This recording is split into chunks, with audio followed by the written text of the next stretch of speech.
Cool Figure TV.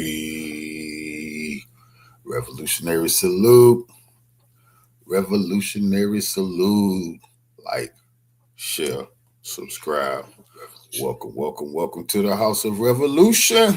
You know I'm your humble host, the Yall mean of revolution. Rest in peace, Netanyahu. I told y'all he was dead. NATO tells Trump go to hell. They not dying for him. Before we get into that, be sure to wipe your feet. That means hit the like button. You in the House of Revolution. Like, share, subscribe, support the platform, y'all. Well, I told y'all, revolutionary salute. He was dead. Ding dong, the wicked imposter, the colonizer, acting like they the chosen people. Well, this guy is no longer with us. He's gone. They dropped another AI video today to prove that the other two videos was not AI. And in this video, now everybody understands Netanyahu is dead. The whole world understands that now. But now everybody's saying they just gonna keep putting this AI out there into the believe it or not, until the clone pop out or the body double. And then they're going to probably tell us he died of cancer or something a year or two from now. But he's gone. Hat, the new BB video dropped. Is there another one? I haven't even seen that. So this is the new video that everybody now thinks is once again fake. True. So...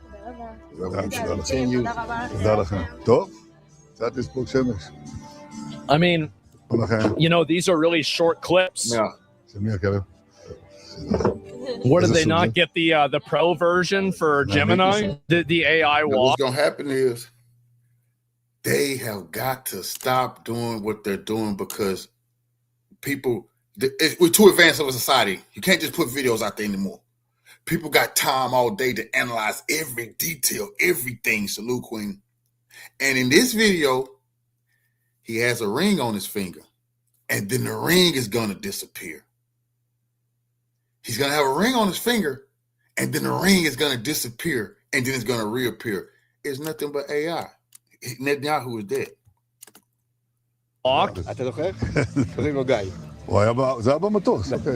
That's another cut.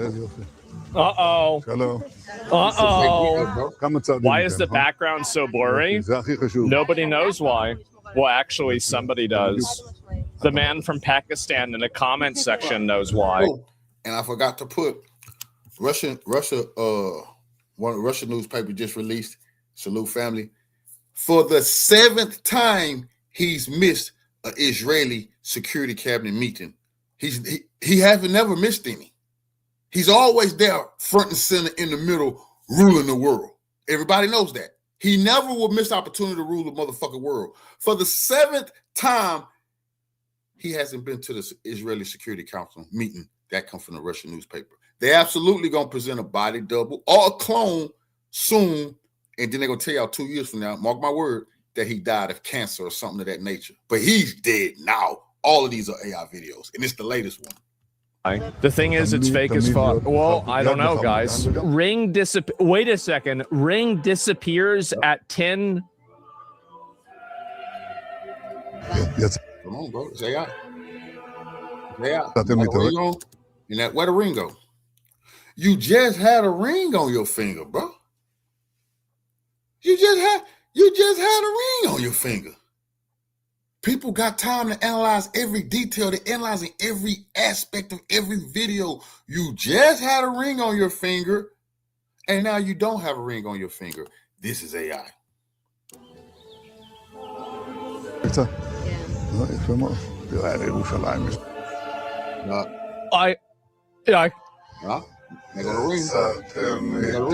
just disappeared as he motioned. He's just standing there with the ring. Then he motions his arm to the lady. The ring disappeared.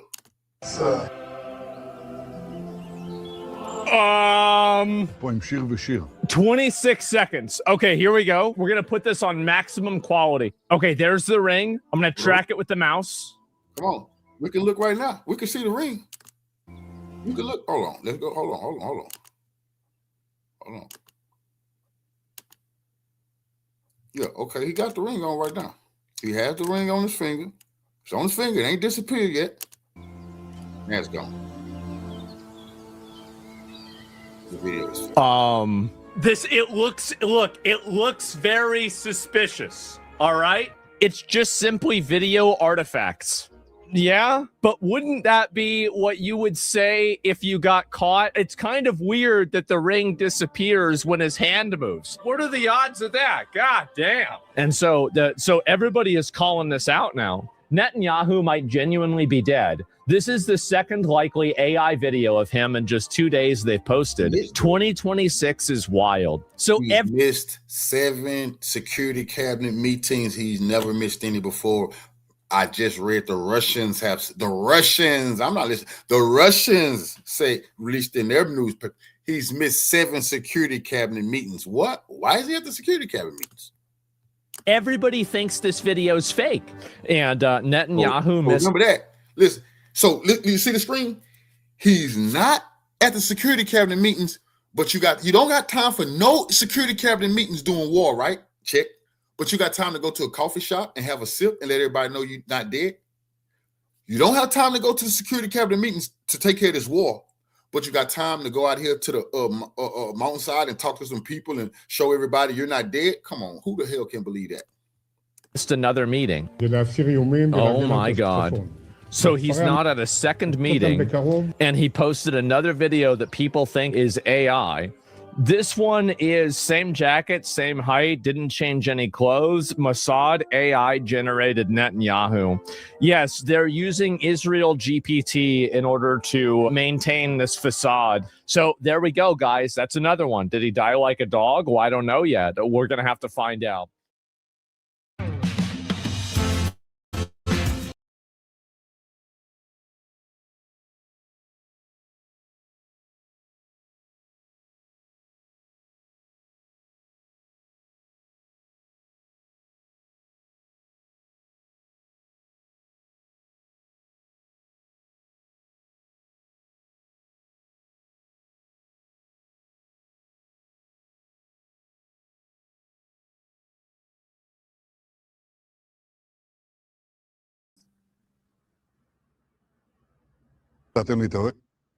Holy shit, it does kind of look like his ring disappears right there. All right, let's talk about it. Is Benjamin Netanyahu no longer in the land of the living? It's official. Netanyahu is dead. Okay, it's not actually official in the sense that no news agencies have reported on it, but a lot of people on the internet have been talking about how he might be 6 feet under. Okay, it all started with this photo right here, which has been deemed to be AI generated, but it's a photo allegedly of Netanyahu supposedly being pulled out of the rubble as Iranian missiles have been hitting various military and civilian targets in Israel. Once again, has been deemed a deep fake. You can obviously make up your own mind about that, but the Israeli government, in an attempt to dispel such rumors that they're calling Iranian propaganda, they've since released a series of videos that have, unfortunately for them, only added fuel to the fire. This was the first video that was posted on March 12th, 2026 on Netanyahu's official X account, in which he said, quote, "Yesterday at the press conference, I stood by the clear objectives of the campaign, striking the terrorist regime." You got people saying, oh, they trying to fool Iranians because the Iranians trying to kill him. What you mean, they scared of Iran? No, they're not trying to kill him. One of them hypersonic missiles then already knocked his ass off. Of Iran continuing to fight against its proxies and ensuring Israel's security and future, yada, yada, yada. You know, whatever, Israeli propaganda. But people freeze frame the video, and it looks like he has 1, 2, 3, 4, 5, 6 fingers on his right hand. Kind of weird. Grok is saying that amid Israel-Iran escalations in early March 2026, Iranian state media first amplified these unverified claims, death claims, following a missile exchange with Netanyahu's office, and fact checkers like Snopes and Newsweek confirmed his safety, attributing the video glitch to compression artifacts in low-resolution footage. All right, well, I'll let your eyes decide for yourself. Then on March 15th, Netanyahu posted this video on his X account, the official X account, saying, "They say I'm what? Watch," which I presume is an attempt to troll the internet. Let's watch. מה שאלת אותי? ראש הממשלה אומרים ברשת שאתה בכלל מת? אני מת על קפה, אתה יודע מה? אני מת על העם שלי. איך הם מתנהגים, פנטסטי. אתה רוצה לספור את מספר אצבעות? אתה יכול להראות לנו? פה. היית? יפה מאוד. לחיים. אני חושב שהמסר לאנשים שיוצאים ומתאווררים. לצאת להתאוורר, אבל ליד מרחב מוגן. I don't know what he's saying there, but my first reaction was like, what is he doing at a coffee shop? This is a war going on right now, not some kind of political campaign where JD Vance or somebody like that goes to a local sandwich shop. So he can't go to no security cabinet meetings to talk about the war and the protection of Israel, which is his job. He can't go to those meetings. He's missed 7, but he can go to coffee shops and he can go to hikes in the mountains. Man, get the hell out of here. To pretend that he's one of us. Anyway, once again, people online started noticing something weird about the coffee in that it was not spilling, even though the liquid appeared to, be above the brim of the cup. I thought it was a little weird, just as a person who spills drinks all the time, but then again, I am not a physics expert. So I asked Grok, which is not the most reliable source. I'm not telling people to trust the AI necessarily, but this is just what Grok is saying as a little bit of context. They say, yes, it's possible. The surface tension and molecular cohesion lets liquids like water or coffee foam form a convex dome slightly above the cup's rim without spilling. It filled clearly and undisturbed. That's what's happening in the photo with the coffee cool physics demo. Here's that photo right there. Once again, I am not a physicist, and I suppose it is possible. I think it could do that. It could like sort of flow over without actually flowing over. It's impossible to take a big cup, a big gulp out of any drink of anything and it stay the same. Come on, what is that, a magic cup? You can't take a big gulp out that cup and it's still full to the brim, but it don't overflow. You can hold it upside down that the shit still won't spill out. Get out of here. You know what I mean? But then this morning, Netanyahu drops yet another proof of life video, this time hanging out at some kind of viewpoint, I guess. I don't exactly know what it is. I think it's maybe outside of Jerusalem. And he says, sticking to the guidelines and winning together. Let's watch.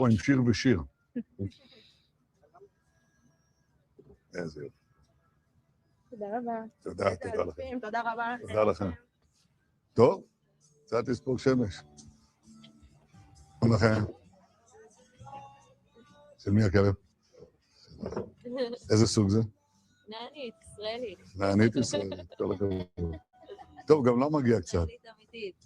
לכולכם מגיע. יצאתם להתאבק קצת? כן. ירושלים, יש משהו יפה מזה? Once again, what is he doing out there? Is he just social media influencing full time now, allegedly? Or is he supposed to be a prime minister in the middle of a massive war? But anyway, literally within minutes, people online started noticing another weird anomaly in this video, this time a disappearing or seemingly disappearing ring on his left hand. Appreciate the love. Yes. Holy shit, it does kind of look like his ring disappears right there. Let's run it back again. We already proved the ring gonna disappear. Whoa. That's a fake video. One more time. Hold on. He got the ring. Now look, you see the ring. The ring is on his hand. That's a fact. He has a ring. Okay. Whoa. Now he has no ring. The ring is gone. All he did was move his hand.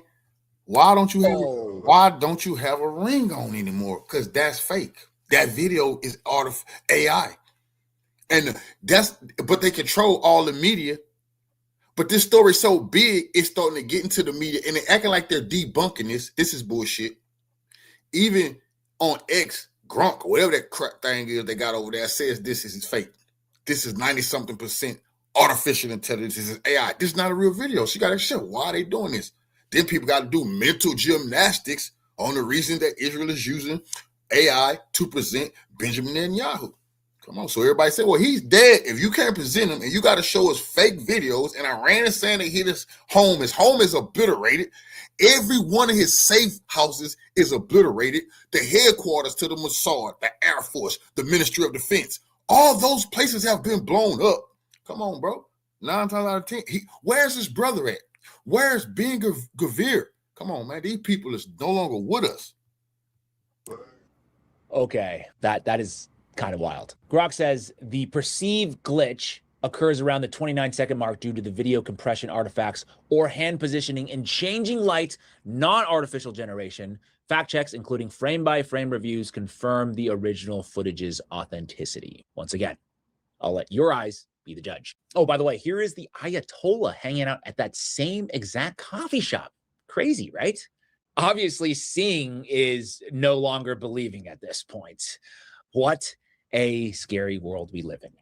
Now, something I will bring up, something worthy of note, I think, reported on March 14th by Roya News English, which is a Jordanian news outlet, is that the Israeli Prime Minister, Benjamin Netanyahu, was notably absent from a high-level ministerial and security cabinet meeting, marking the first time that he has missed such a meeting since the outbreak of the Second Iran War.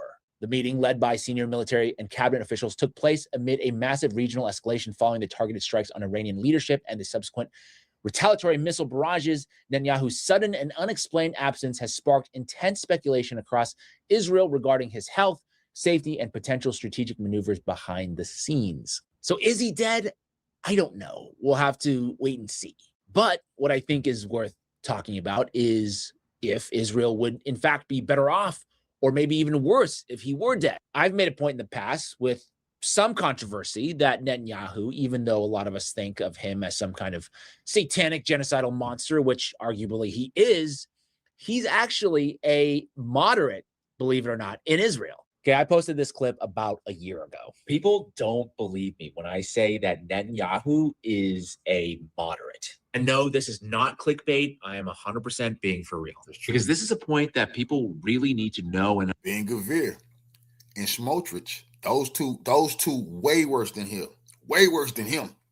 They want him to lynch every Palestinian ASAP. Conquer right now. Quit listening to the Americans. They going. We rule the world. That's true. And understand and grapple with in order to prepare for what's to come once Netanyahu is out of power. You know, you can be in Tel Aviv and meet some liberal Israelis or leftist Israelis who might have another vision. And I spent a lot of time with the very marginalized anti-Zionist Jewish Israelis who in many ways were my guides to Israel. But I also got to be on base with Israeli soldiers in the West Bank and talk to them.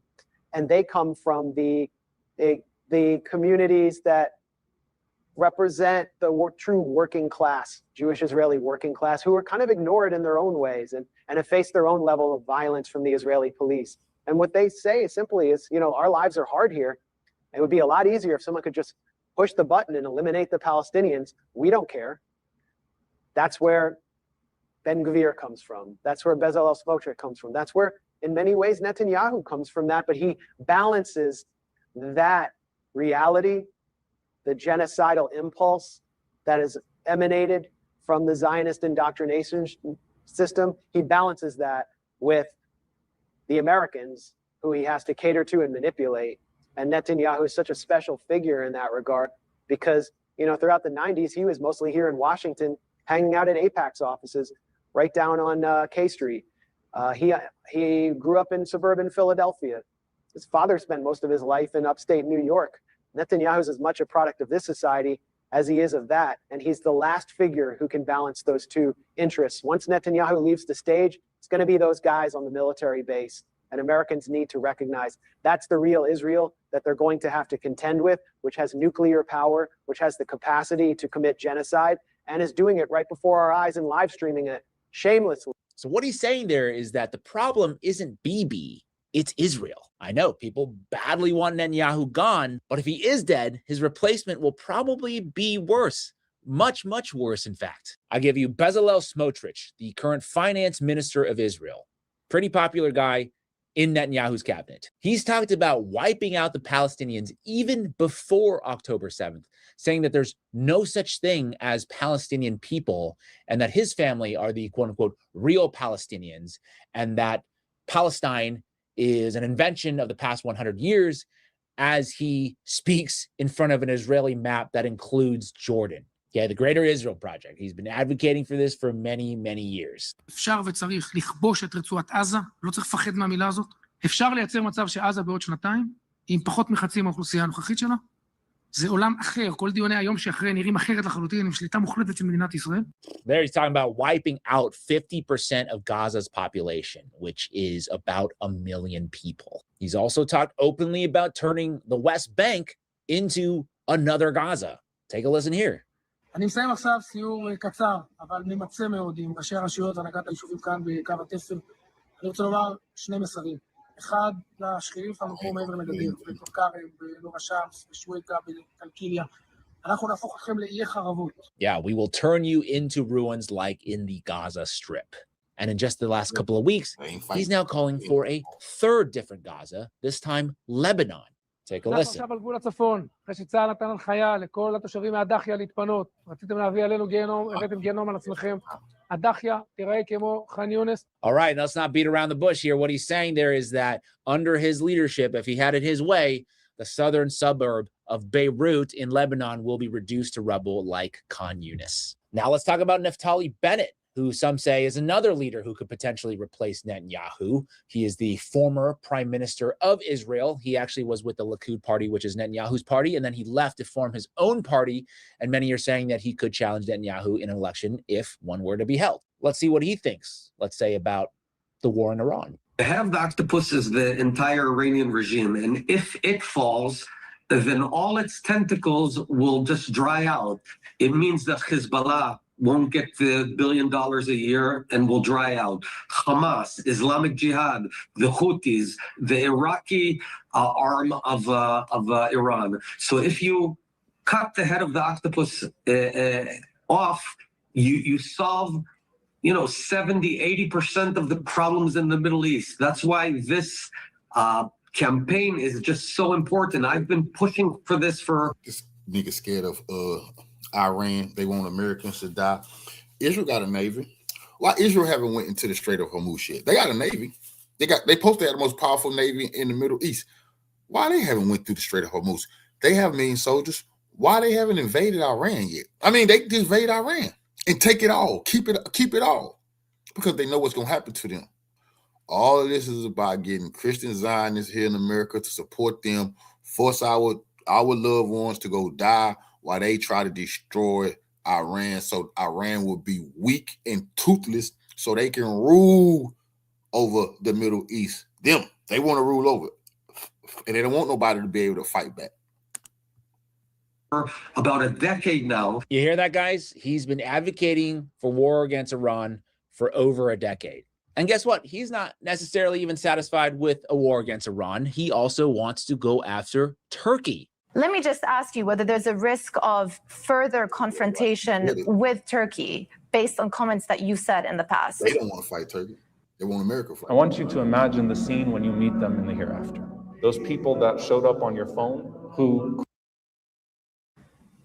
Well, we need to ensure that... These clowns still haven't been able to beat Hamas. That's what's just crazy, bro. These people got big dreams, bro. That's like the U.S. can't beat the Taliban, but they talk shit to China and Russia. I've been saying that's laughable, bro. And now people talking about how the Iranian revolutionaries respect Black Americans. I tell you, we're going to do a story on that tomorrow. People just not getting hit to that. Well, I've been preaching that. I've been told y'all that. It's people here tell y'all have no allies. Nobody in the world like y'all. I tell you something, listen to these people. These people are no real revolutionaries, man. I told you about the Cuban revolutionaries respected y'all.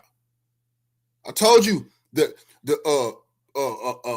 Iranian revolutionaries, the North Korean revolutionaries, Russian revolutionaries. I mean, people all over the world. Burkina Faso, Mali. Now, it's still revolutionary people respect y'all. I can't listen to some of these people who tell y'all, no, we can't be fucking with nobody. I tell you, don't cut yourself off like that. Isolate yourself. We have allies that we're going to traffic and trade with.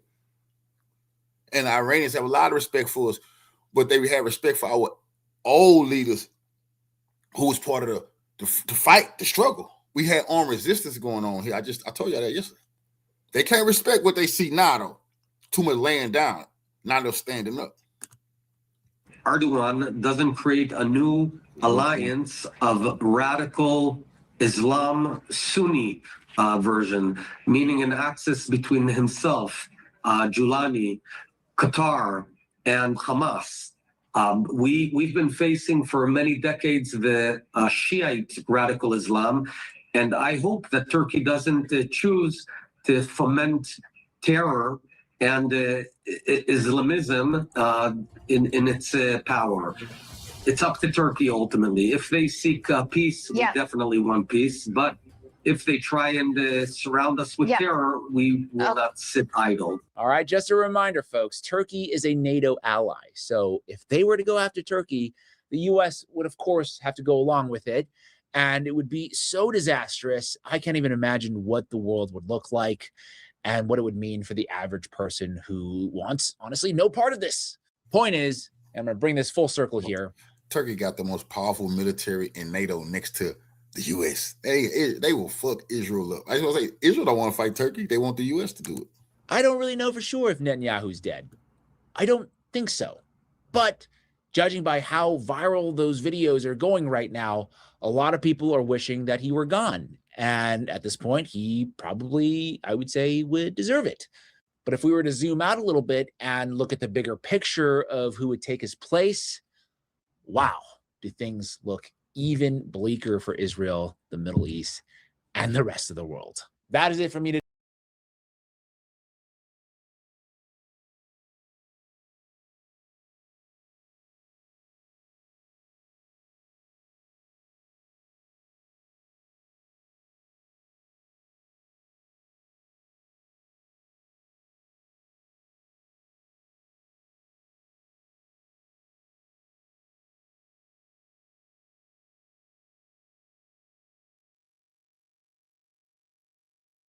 Everyone in the world is very interested to know what is exactly happening with him.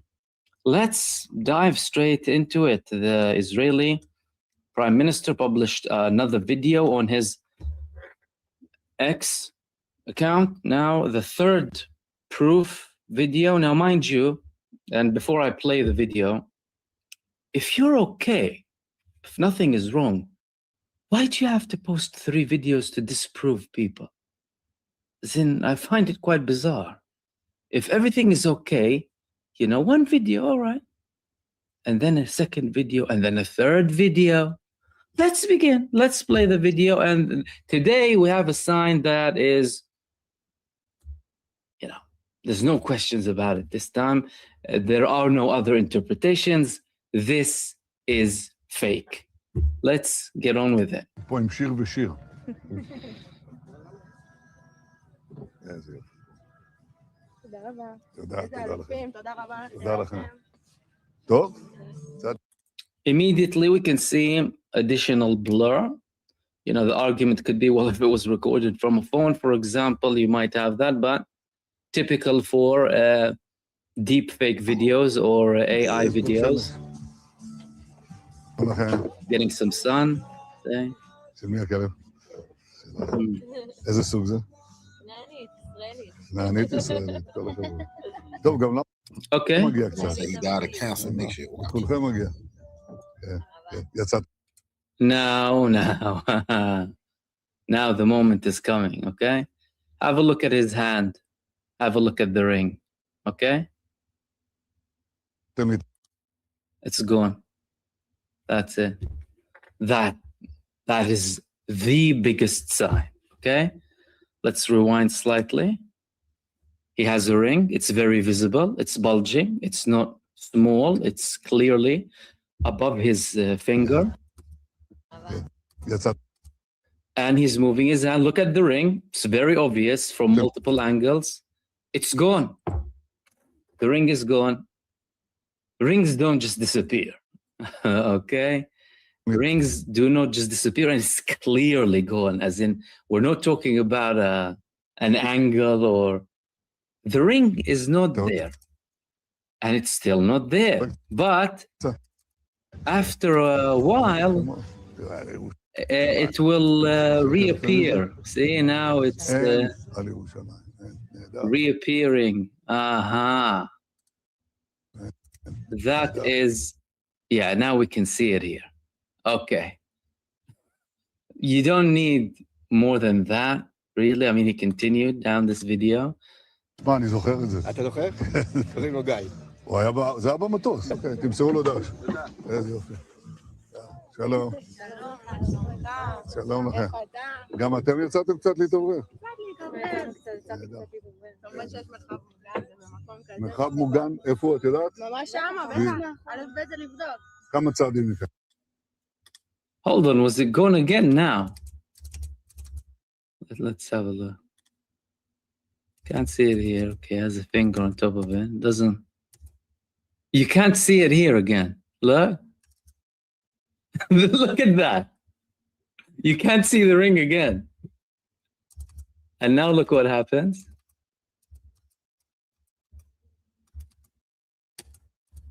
The ring is back. This is Netanyahu. It's Netanyahu. It's not Benjamin Netanyahu. This is Netanyahu. הכי חשוב. מצוין, זה בדיוק. את אמרת הכי טוב. הציבור מבין את העניין. אבל הנה הפרט הכי חשוב. איך קוראים לך? שיר. מה ששיר אמר, ואת? שיר גם. יש לנו שני שירים כאן. מה ששיר ושיר אמרו זה הדבר המרכזי. צריך להבין, זה דורש אורך רוח, אבל זה גם אפשר לפעמים לצאת לרוח, להתאוורר, אבל תמיד להיות יד מרחב מוגן, וגם פה יש. Okay. They can't fool me. Yeah. Well, I know. So twice we had it. First time we had it here. Okay. He the definition. Look around and find out. Slow it down slightly. The Iranians warned them. They should have killed the supreme leader. That's why they don't want. That's why they don't want to. That's why they don't want to admit what happened to him. It's the ultimate irony, and they'll never be able to live it down. He begged. He the definition of watch what come. He begged for this. He demanded it, and he got it. He asked for it, and he thought he could hide out in bunkers and underground, and he thought the Iranians were going to have the intelligence to find him. That was a fatal mistake. This is the first time when he was moving, and we can see the ring clearly on his hand. As he's moving, look at this. It's gone. Gone, completely disappears. Yeah, because it's fake.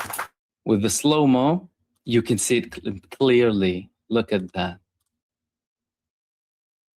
The Prophet ﷺ said, the best charity is giving water.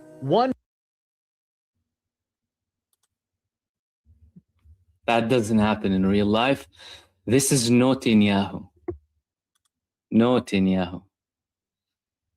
Okay. Netanyahu, then it appears again, and then we reach this stage here when Netanyahu speaks with the two girls, and again, you know, it's gone. The ring is gone. Again, slow-mo here. The ring is gone, and we can't see it. We cannot see. Now we can see it. So it appears and reappears. Look at that. Appears and reappears. Can you see that?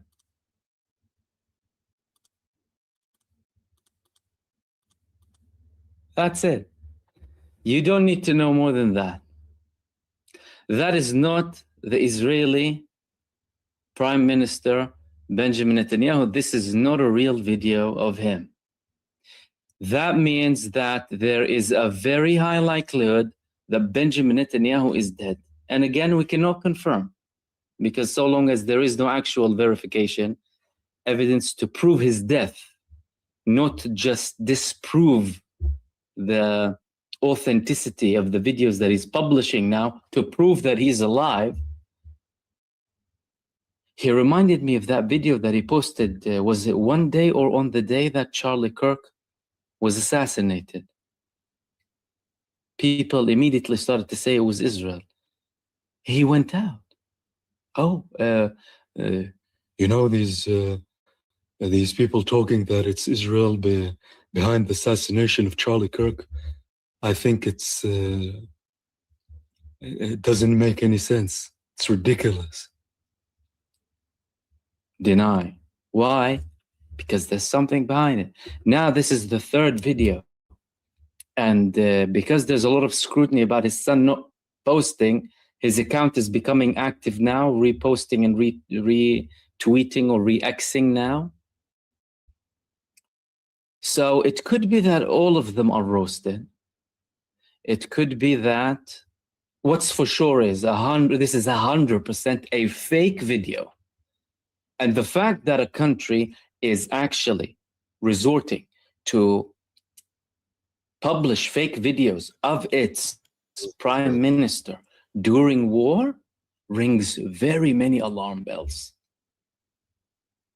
Very, very many alarm bells.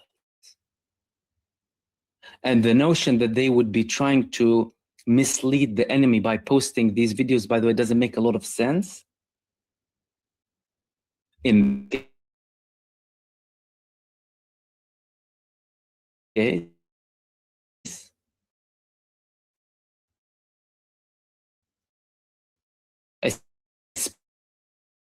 especially as we were before this, you know, he was John O'Sullivan, Benjamin Milikovsky, you know, it's a nation of imposters at the end of the day, a country of imposters. That is no Benjamin Netanyahu, guys, and this time I can tell you for 100% certain, you know, there was a bit of debate before I shared my thoughts with you, you know, I could have been wrong. I didn't see clear-cut evidence that it was 100% fake before. Now, for me, that is more than enough. That is not Benjamin Netanyahu, which raises the likelihood of the last two videos being fake too. And there is something very wrong here. There's something very wrong. There was one video as well of a close figure of American President Donald Trump, who was called out during a meeting during which he was told something. And when he came back, he was kind of, you know, taken aback, to say the least. He didn't look right. Some people assumed that this guy was being told that the Israeli president and the prime minister was killed following that meeting that he had with Donald Trump. And more people spoke about the fact that, well, that is another proof that you have there that Benjamin Netanyahu is not among the living, or at least Israel is posting videos of a fake Benjamin Netanyahu because something happened to Benjamin Netanyahu. One other thing that was very interesting about this video about Benjamin Netanyahu in particular is that he actually visited the place before, approximately in 2024, and usually with a deep fake or even with an AI prompt, it's much easier to give the AI a prompt with a video or an image so that it can work on it and build on it, and it will come up with a more accurate scene or an accurate image if you are familiar, of course, with it. If you don't use it, you know, it's going to be a bit more difficult to understand. But that is likely what happened here. They took an old video of Netanyahu and they artificially generated a new video of a cafe that's supposedly been shut for some time. Now it's getting awful reviews because people know where it is, which clearly indicates that we're talking about a scene here, nothing genuine. And that is not Bibi. That is not Bibi, ladies and gentlemen. So he could have been assassinated, he could have killed, and it's a very dramatic thing. I mean, this would be a very huge accomplishment for Iran, because Iran, well, the IRGC yesterday said that, or the day before that, whether he's killed or not, we're seeking to kill him. Anyway, I shared that statement with you, which, you know, it would be a huge success for them if they did that. But so far, Israel is not confirming.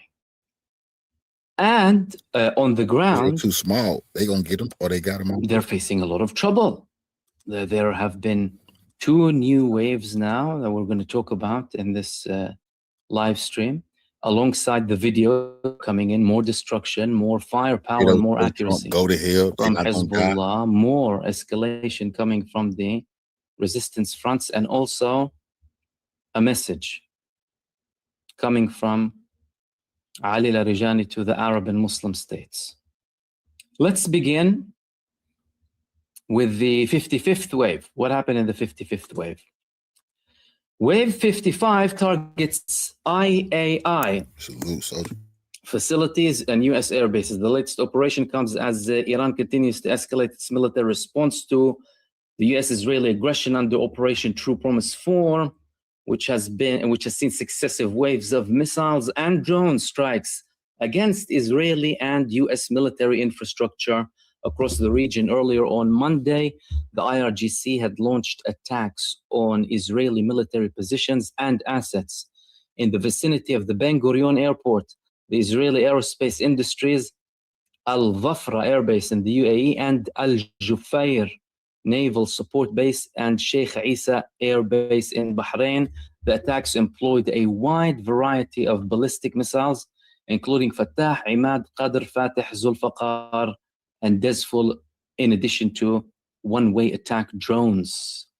The Khatam al-Anbiya Central HQ, which delivers statements on behalf of all branches. Oh, they posted one in English that I'll share with you, dedicated to Trump.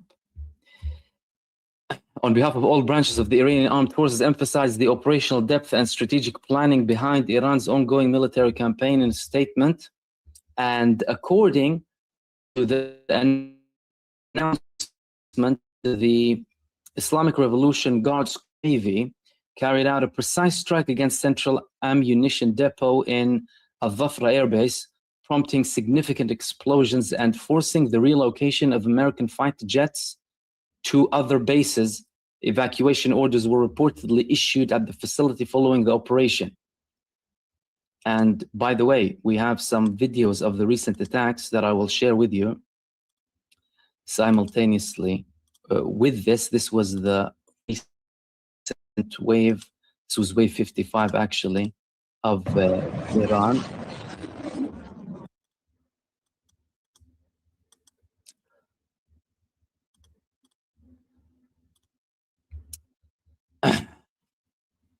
The statement also highlighted Iran's focus on weakening the logistical and operational capacity of the American and Israeli forces. It said the 55th wave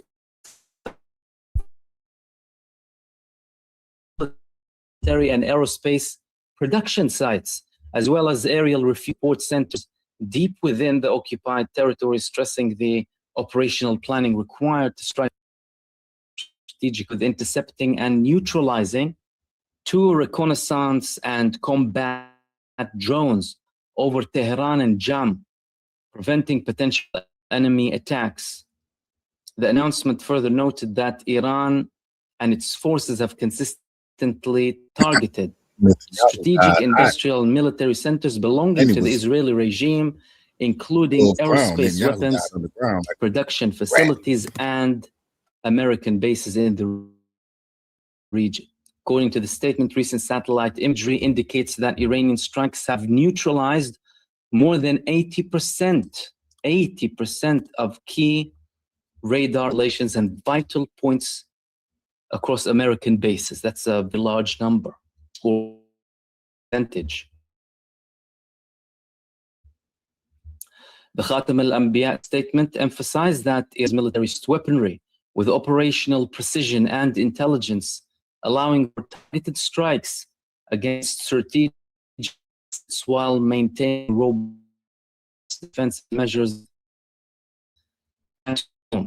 It added that with this Operation True Promise 4 precisely targeted sites in the occupied territories, including Southern Regional Support Command, the strategic Rafael Missile Depot in northern occupied lands, the U.S. terrorist base Al-Udaid, using heavy and high-precision missiles of Khorram Shah. They're targeting Al-Udaid with super heavy missiles, by the way. That is yet another development and indication that Iran is using additional force for targets that do not require these missiles, by the way. That's for those who say that, you know, they're losing their missiles. They don't need to use long-range ballistic hypersonic missiles for Al-Udaid base or any of the other bases in the region.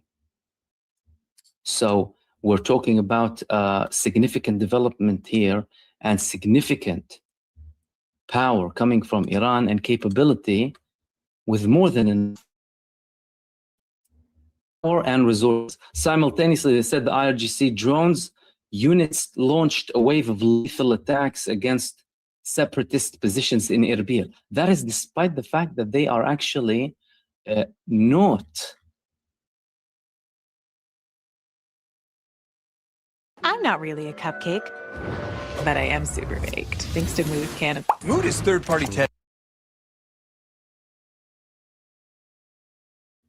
Not interested in participating with the United States. As a matter of fact, they gave the United States a cold shoulder. They told them it's not going to happen. And that on its own is proving that Iran is taking preemptive measures to deter as much as possible, and wherever they see any sort of potential of anything happening, they actually target them. That was from the Iranian side. There were also some videos, some footage coming of the missiles being spotted in the occupied territories following these attacks coming from Iran.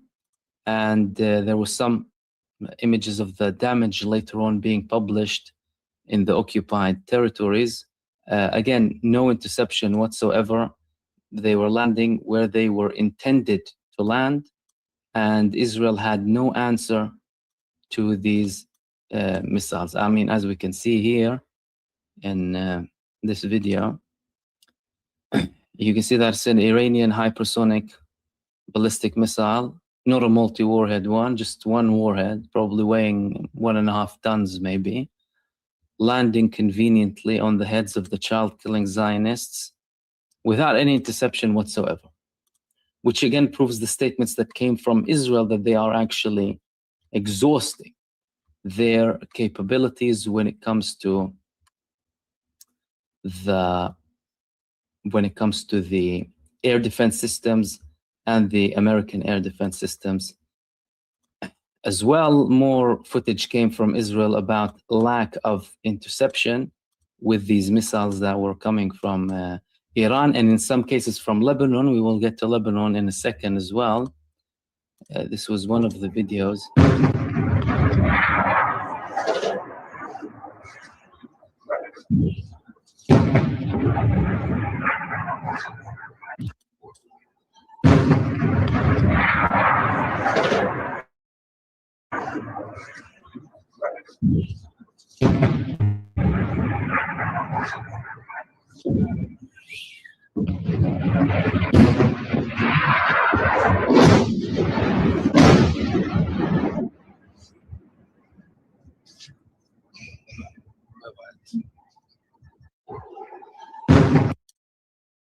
These were actually missiles from Lebanon.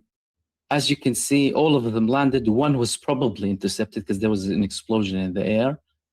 And this was the impact. You can hear the impact. Let's have a look at it again.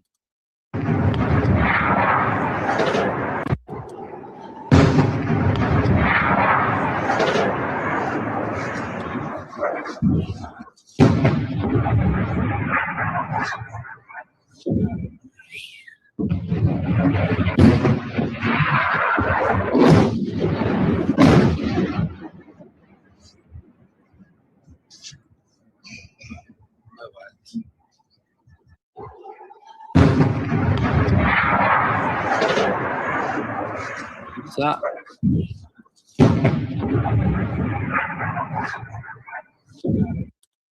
all of the missiles landed here. There was probably this one. This was probably interception. Again, we can't even confirm that.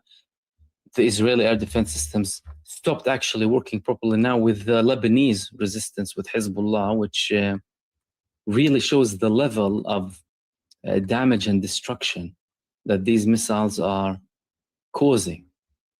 And there were also images and footage of the damage that these missiles caused inside of Israel. Significant damage that some accounts posted. Of course, again, there's a lot of censorship. There's a lot of heavy censorship. And this was also another missile from Lebanon reported that landed without interception.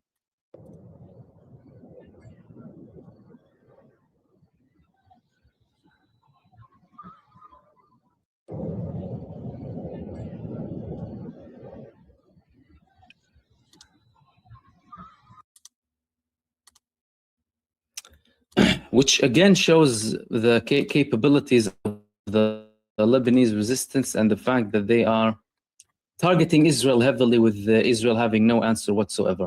This was some of the damage in the area. Let me share this video with you, following the attacks of the Lebanese resistance.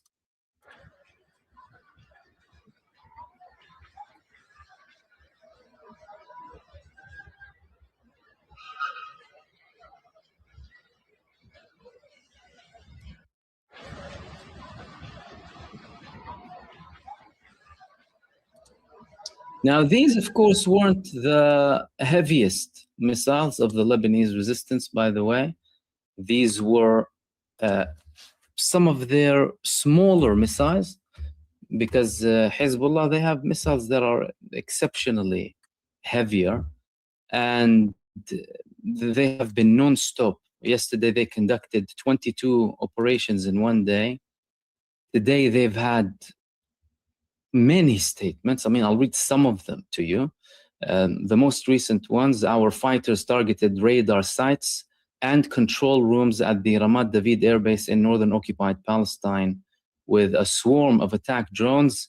They targeted the Katsafia barracks in the occupied Syrian Golan with a swarm of attack drones. The Lebanese resistance attacking Syrian occupied territories. Maybe that would be a message for the Syrian authorities who have an occupied territory there.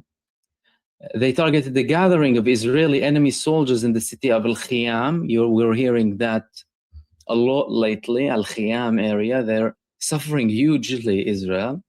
Between the stadium and the detention center with a rocket barrage, they targeted them.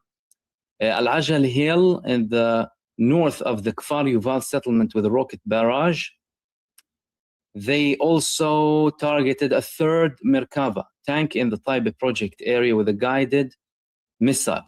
And they said that after they destroyed and targeted 2 Merkava tanks in the Taiba project and achieved a direct hit, the Israeli enemy brought helicopters to the area of the operation to evacuate the wounded. So our fighters targeted the evacuation area with 2 waves of rocket barrages. So they're trying to come and evacuate. They landed more attacks against them.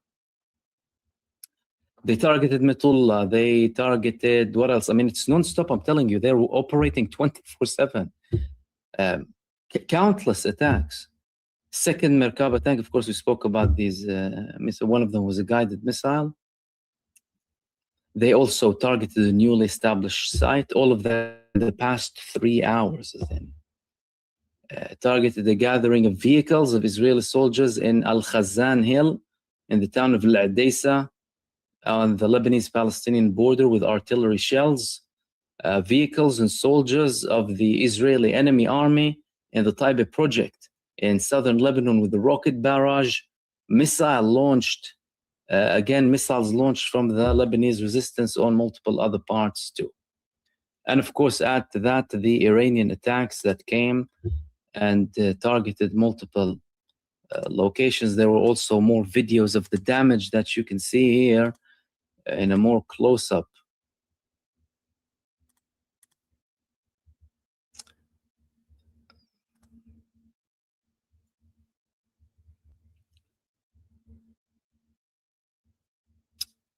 So heavy damage coming from the Lebanese resistance. And again, they are literally not stopping whatsoever. I mean, Lebanon, the Lebanese resistance is annihilating them. And they are roasting them completely. Now, Iran's missiles, of course, also caused a lot of damage, and that damage was spread from both the occupied territories and the bases of the Epstein regime in the Gulf as well. Their strikes conducted against these bases caused severe damage and fires in many places. Before we move into them, by the way, I'm going to share one of the recent operations that Hezbollah published today.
So that was the video of the Lebanese resistance with their recent attack against Israel and, of course, the damage that was sustained in that location.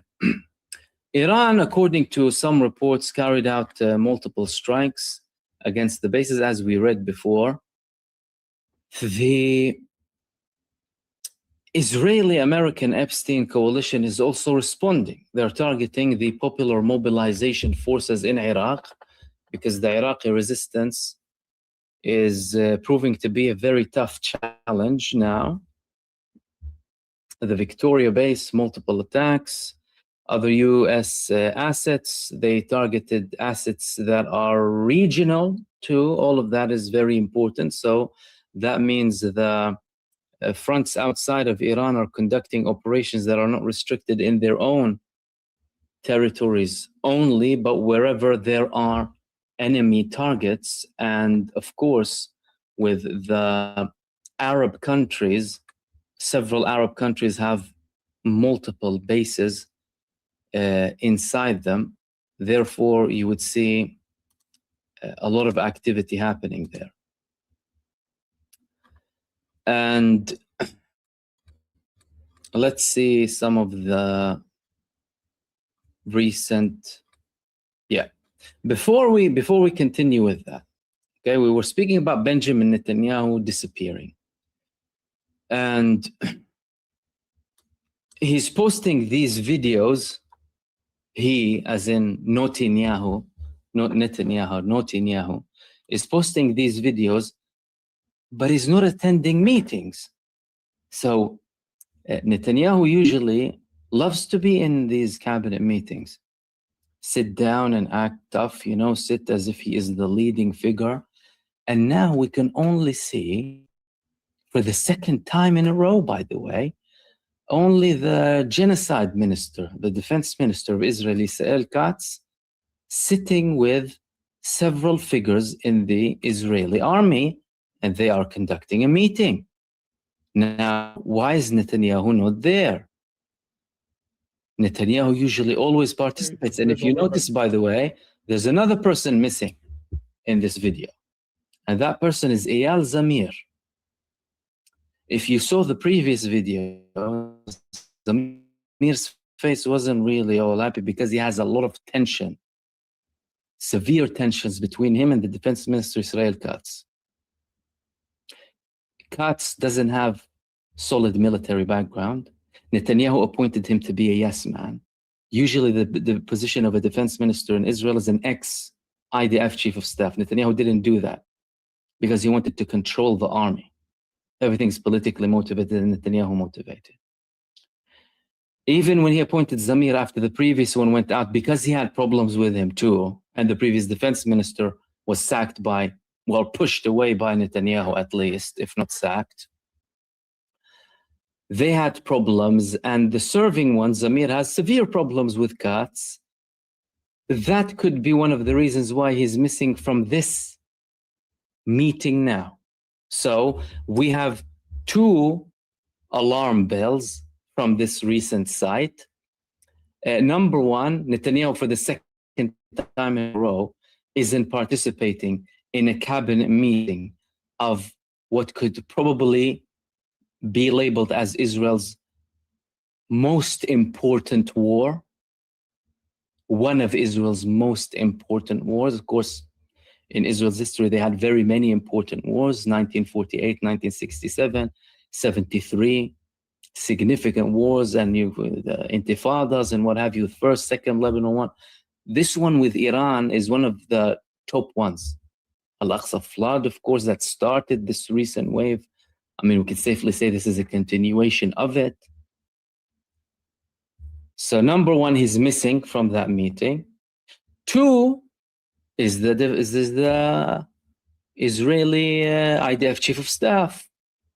What is the problem with that, you may ask? Okay, well, they don't get along together, they don't meet together. We're talking about the most important war probably in their history. So it's not like you can't have the top figure in the country sitting there who is in charge primarily of the operation, who initiated this operation, who dragged the American president into this operation. Number two, the fact that these people are conducting a meeting with the absence of the Israeli IDF chief of staff, what does that tell us? That they're not necessarily performing it to the best of their ability. How? This man is inexperienced. Many people in the military establishment criticize appointing Katz. He served in the army, like every Israeli. They serve in the army, almost all of them. But he didn't have a career in the army. He doesn't have the knowledge, he doesn't have the expertise, he doesn't have leadership knowledge, he doesn't have technical knowledge.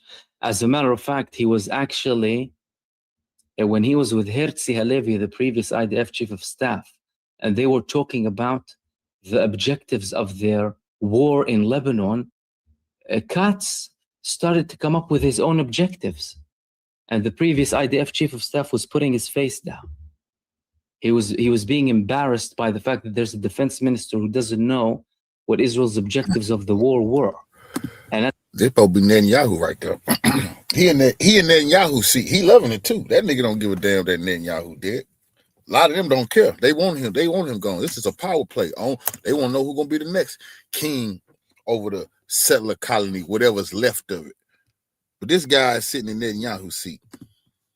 And at the time, Israel Katz said the first objective is to eliminate Hezbollah.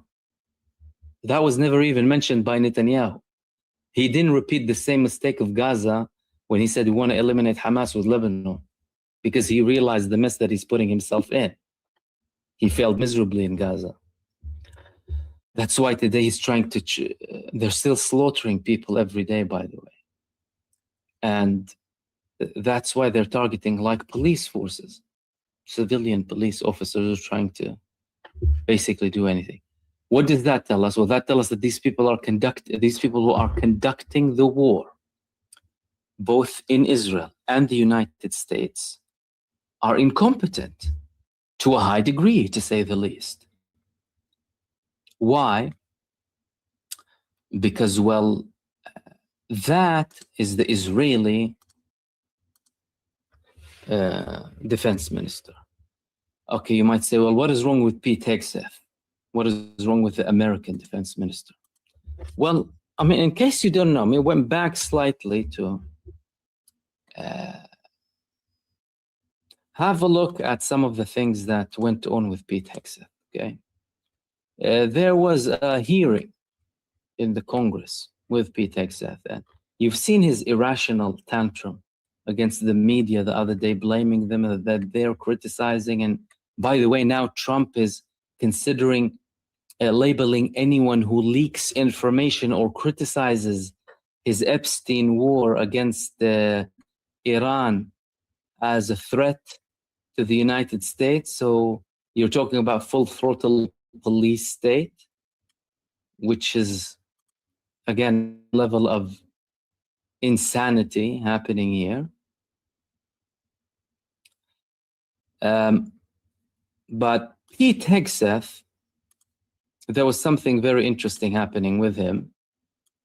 And because we're talking about incompetent people, listen to Senator Kaine when he was questioning Pete Hegseth, when he was a nominee at the time for that position. But we all know very well that Donald Trump doesn't really appoint anyone necessarily for their skills.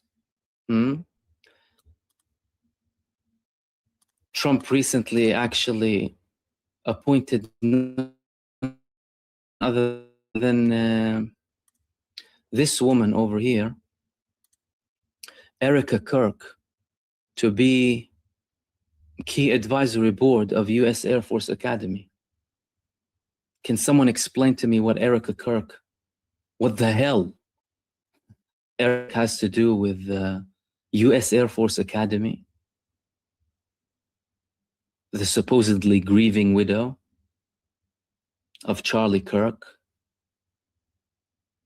with all of her suspicious background in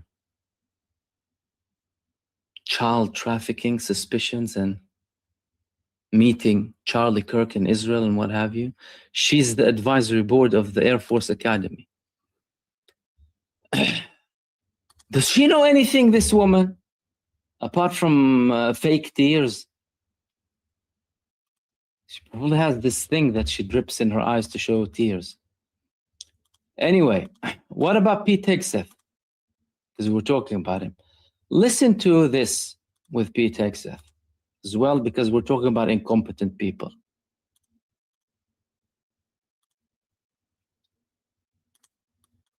Were you fired from either of the leadership positions with the nonprofits?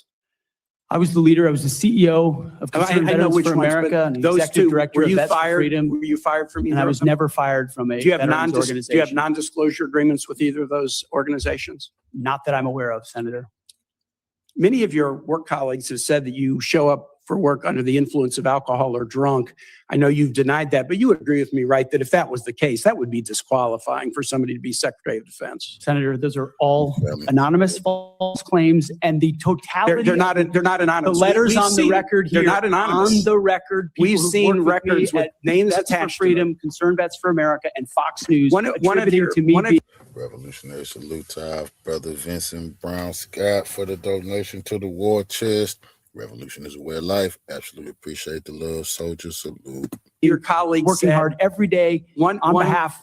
One of your colleagues said that you got drunk at an event at a bar and chanted "Kill all Muslims." Another colleague, not anonymous, we have this, said that you took co-workers to a strip club. You were drunk. You tried to dance with strippers. You had to be held off the stage, and one of your employees in that event filed a sexual harassment charge as a result of it. Now, I know you denied these things, but isn't that the kind of behavior that, if true, would be disqualifying for some Secretary of Defense? Senator, anonymous false charges. They're not anonymous. And I'll just conclude and say this to the chairman. You claim that this was all anonymous. We have seen records with names attached to all of these, including the name of your own mother. So don't make this into some anonymous press thing. Multiple names of colleagues consistent with your career that have talked about his actions. Chairman, I think he's over. One food pack can feed them for an entire month. One act of kindness can keep them. Even his own mother. Trump appointed him to be the Secretary of Defense. Now, again, the people, Erica Kirk, right? Erica Kirk now leading the American Army. Him leading the American Army, U.S. Air Force Academy. Okay. What is she going to be, the model of the Air Force, the leader, right? Anyway, that's are their wars. Okay. Now, in the meantime, on the other hand, there's a country that is writing history, and that history is that country writing history is called Iran.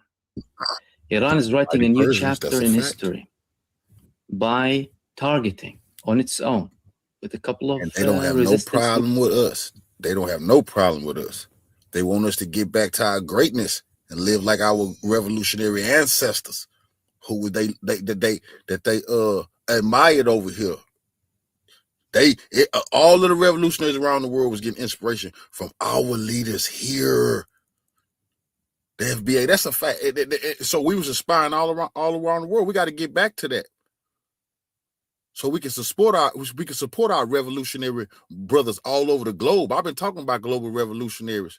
When motherfuckers was acting like we didn't have none, when people was acting like Putin didn't respect us, I taught y'all he did. That was a lie. People talk about what does the Russians have to do with black people? I say, boy, you don't understand that the Russians sent their navy to block the ports during the Civil War? I taught that here. A lot of people didn't know that. What that Russia did for you. Boy, did you know they helped you during the Civil War? No, they didn't teach you that. Them defeating the Nazis, that wasn't good enough for you? Oh, so them supporting all of the African brothers over there who was getting through the liberation struggle in the 60s, that wasn't good enough for you. Okay, how about right now? How is Burkina Faso, Mali, and Niger standing strong? Russia showing them that love. I taught you about Fidel Castro. People act like we not supposed to be showing what love do we have for the Cubans. The revolutionary Cubans who always respected our people, what? You're supposed to have plenty of love for them. Same with the Iranians. You see? The same with some revolutionary Palestinians. Now, you got racist bastards all over the globe, but you have some revolutionaries who respect our people, who respected their people. Because once we was the leaders of revolution at one goddamn time. That's a fact our people was.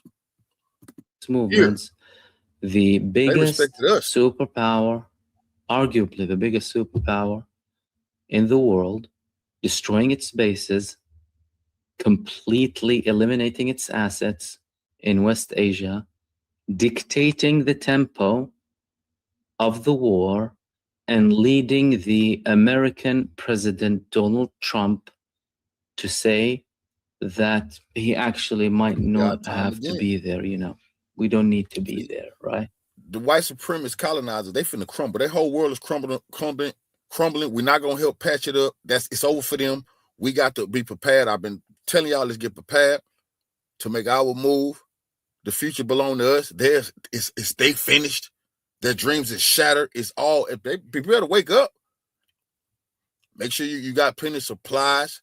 You got finances ready. Who knows when these people, it'll be a run on the banks. These people gonna stop money. You ain't gonna be able to go to the bank too much longer. You got to be prepared for what's finna happen. Right, look at one day, no goddamn grocery stores to go to. Look what gonna happen during COVID. Supplies ran out real quick, right? You know how quick the supply lines can get hit and it won't be shit?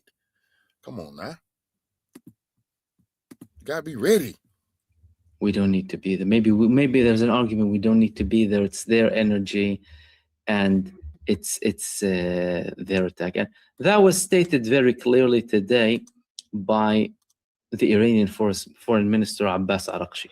این که ما میگوییم آتش بس نمیخواهیم نه به این دلیل که دنبال جنگ هستیم به این دلیل که این بار این جنگ باید به شکلی تمام بشود که دشمنان ما دیگر هرگز به فکر تکرار این حملات و این تجاوز نیفتند. و من فکر میکنم تا همین الان هم درس خوبی فرا گرفتند. فهمیدند که با چه ملتی طرف هستند که در دفاع از خودش هیچ تردیدی نمیکنه و آمادگی داره که جنگ رو تا هر کجا که هست ادامه بده و به هر کجا که هست بکشه. این که ما میگوییم آتش بس نمیخواهیم outright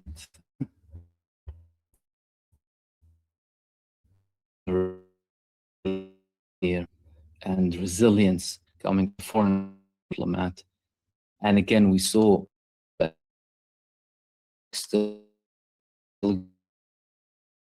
Al-Fujairah reportedly, a US hub in the UAE today,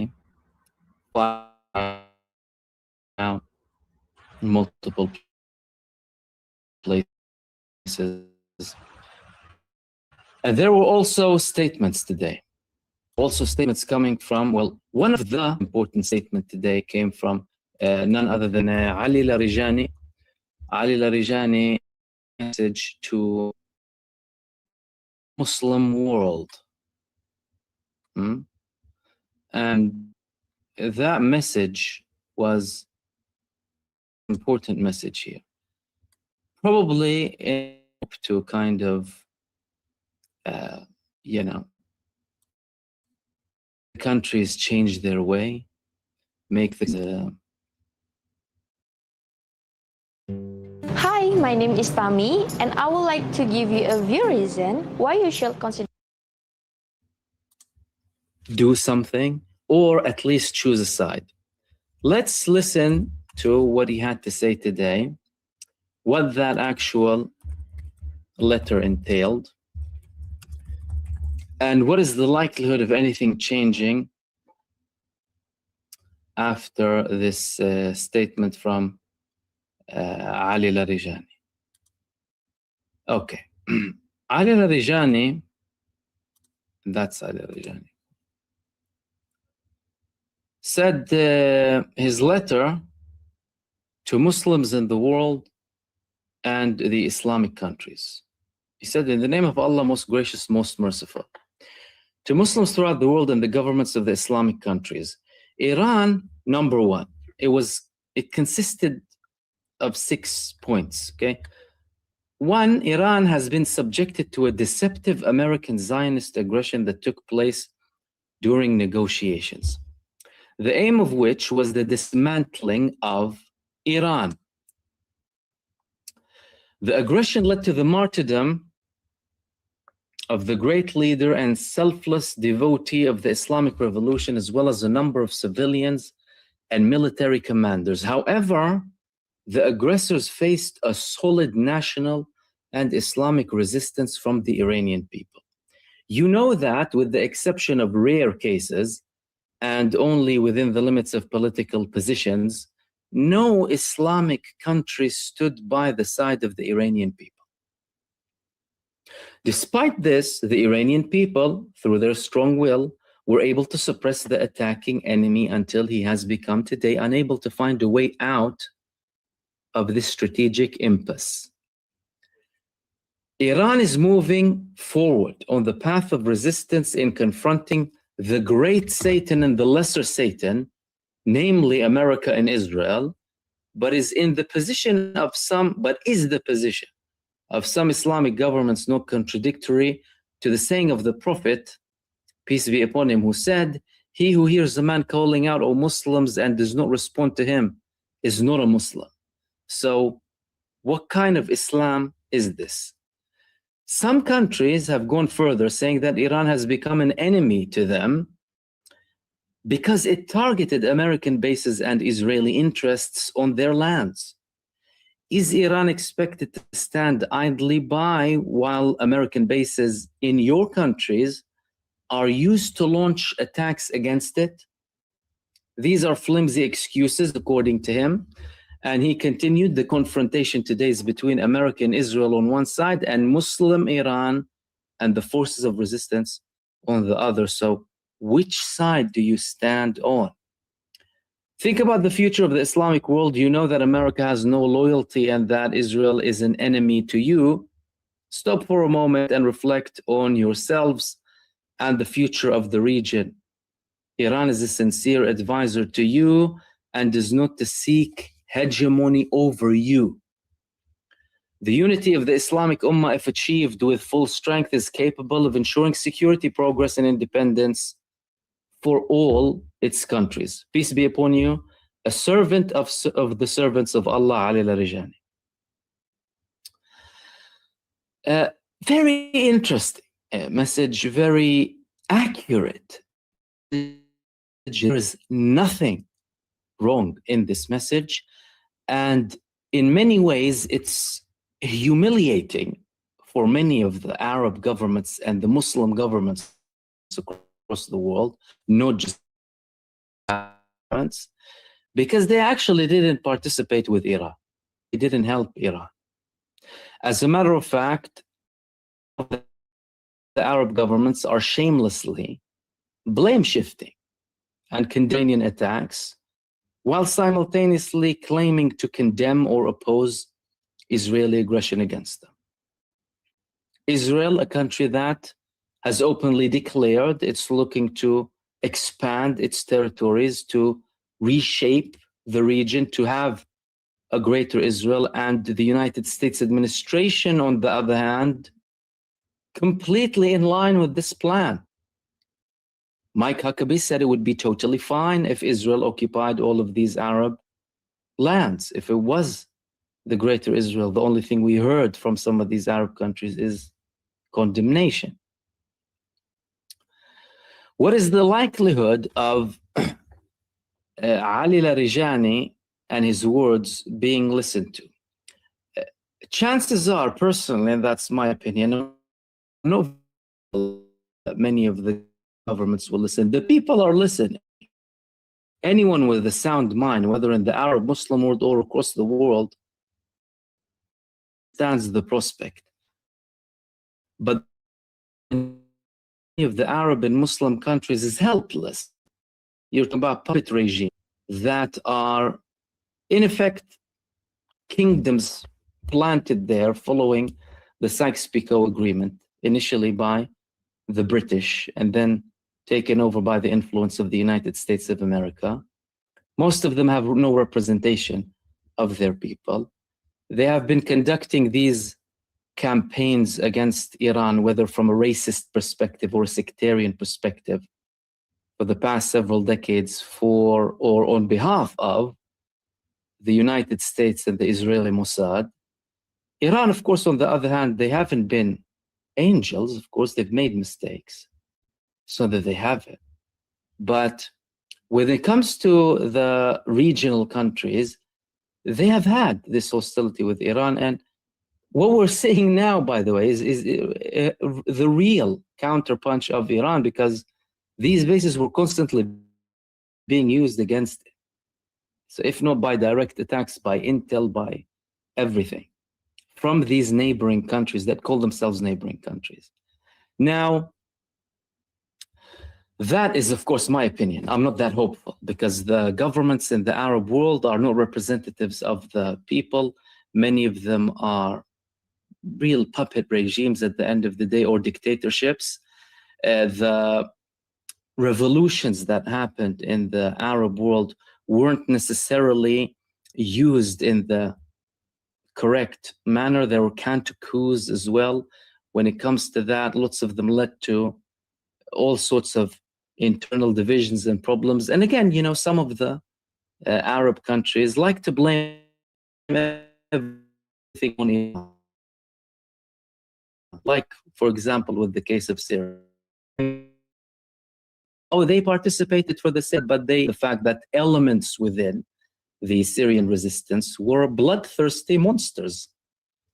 And they like to portray everything as if it's Iran's fault. Even when they talk about Iraq, for example, they'll tell you, oh, when the United States occupied Iraq, Iran came straight away and they took over, and they actually had a deal with the United States, completely ignoring the fact that they supported resistance groups against the United States and denying the fact that some of the Arab countries were using or allowing the US to have this war against Iraq. But when Saddam was attacking Iran, they were supporting him. Anyway, and there's a lot to go back to, all of these tensions or feuds and what have you. So many of them don't have any sort of vision or view, or are unable to look at the greater picture. And they claim that Israel is a threat, but at the same time, when it comes to someone confronting Israel, they wouldn't really participate. They'll tell you, oh yeah, it's Iran only, and yeah, maybe it's all a show and they're going to have a deal with Israel, and we're not going to actually support them now, when they haven't thrown a rock at Israel, any of the neighboring countries, apart from the resistance movements. The Lebanese government operating on behalf of the United States, Syria only talking about Israel and withdrawing and diplomacy, but when it comes to anyone else, they'll act in a militant manner. Jordan, he's been passing all of this assistance to Israel and intercepting as well. Egypt, a genocide happening next to your door 24/7. And in the greater context as well, Azerbaijani oil flows through Turkey to Israel, despite official statements from the Turkish authorities that they cut all ties with Israel, other countries in the region. And despite some statements coming that show a level of maturity, so for example, there are certain voices from Saudi Arabia, from Qatar, and from other countries too, that have a level of maturity. Like, we're not going to get dragged into a war with Iran, for example. Okay, but that's not enough. What do you mean you're not going to get dragged into a war with Iran? And, oh, Israel is looking to expand and we need to speak with the Americans, as if they're differentiating between the American administration and Israel, and unable to accept the fact that the American bases in their regions were constantly used to brutalize nations around them, and thinking that they can get away with it. This position of being in denial, conveniently being blind or blinding yourself to the facts that are surrounding you. So Iran is telling them, choose a side. The United States is supporting Israel. You can clearly see that not only that they're using your facilities. And again, a lot of Arab mainstream media, by the way, is trying to spin things as much as possible by either downplaying the effect of Iran, increasing the level of impact, and trying to portray Iran as an aggressor on these countries and their civilian infrastructure, without saying a word about the presence of these American bases in those countries. A state of inner conflict. So you can't be, totally honest with yourself when you're denying these facts. So they're not putting all of the cards on the table. Taxes was chasing updates and getting nowhere. Now Taxes is a TurboTax expert, doing it all for you, while keeping you in the loop, so you can keep chasing this feeling. Now this is Taxes. Intuit TurboTax.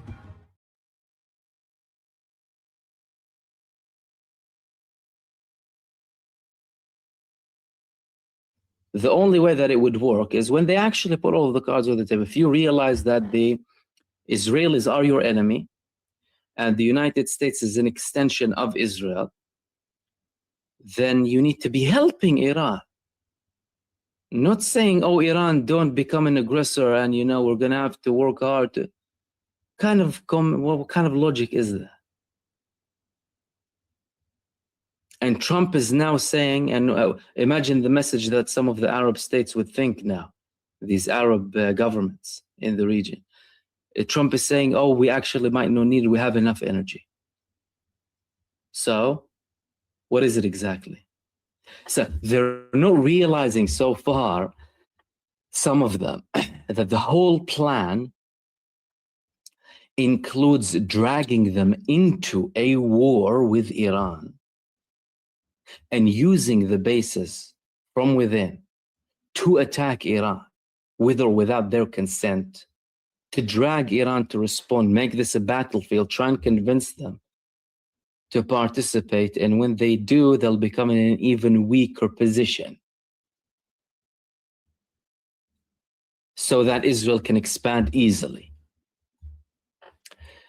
And the reality is,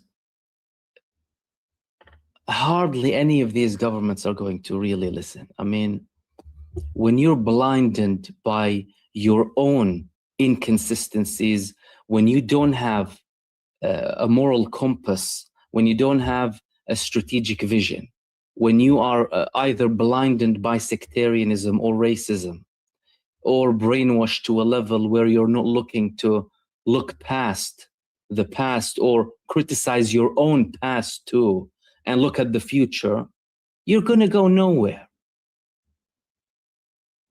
And if the United States keeps supporting Israel and Israel decides to attack any of these countries, by the way, the Israeli boots will be on your heads and your people's heads. Unless, of course, they're completely fine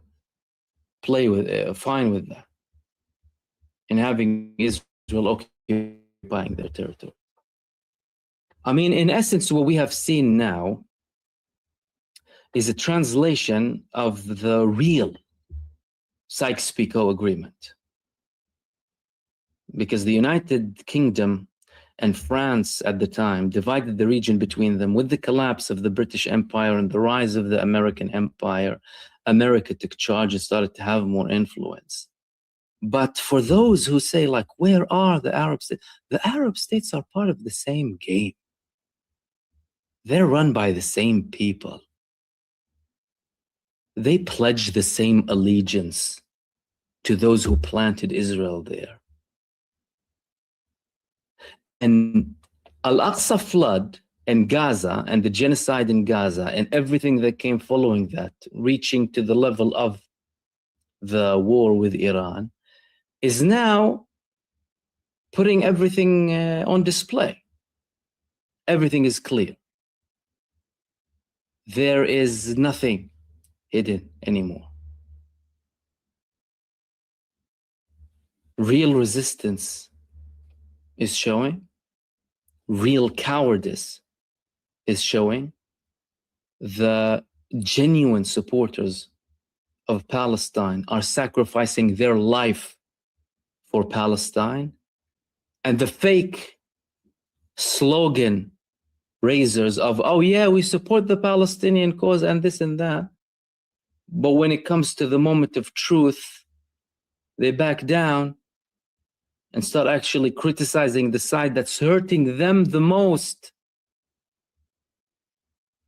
We can see you for who you are. Nevertheless, this message was necessary. This message was necessary because it is an attempt. It's an attempt to wake up some of the Arab and Muslim governments. Because some of them are still sleeping in that very long sleep. They're still having the same delusion that the United States administration is there to protect them and not protect and not prioritize Israel on them, by the way. When really and truly what is happening now is that the Arab governments, the same governments that had, imagine how humiliating this is, by the way. The same Arab governments that gave Donald Trump trillions in the form of investments. Jared Kushner comes and they'll throw trillions at him and millions and billions, him and Donald Trump. Without question, they're pledging to invest more, pledging to this and that. Imagine how humiliating that is for each and every single one of them to be facing this situation now. All of this money, all of these investments, all of these arms that you bought from the United States, all of that isn't working. Getting depleted, getting hammered, getting flattened, and Israel is blatantly being the preferred option for the United States in terms of defense, assets, deployment, anything to do with that.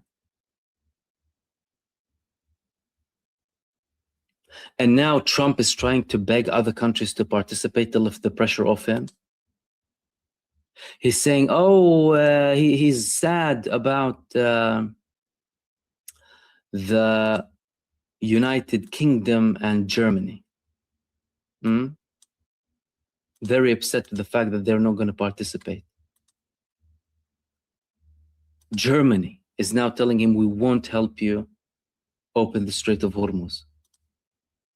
Imagine how much of a humiliation that is to him. NATO said he's trying to ask China and other countries to participate. No one is participating. He's criticizing the United Kingdom, and he's criticizing Keir Starmer, and he's criticizing everyone who isn't willing to go in with them. What do you mean? You saw what they did to you. What is Keir Starmer going to do? Anything different?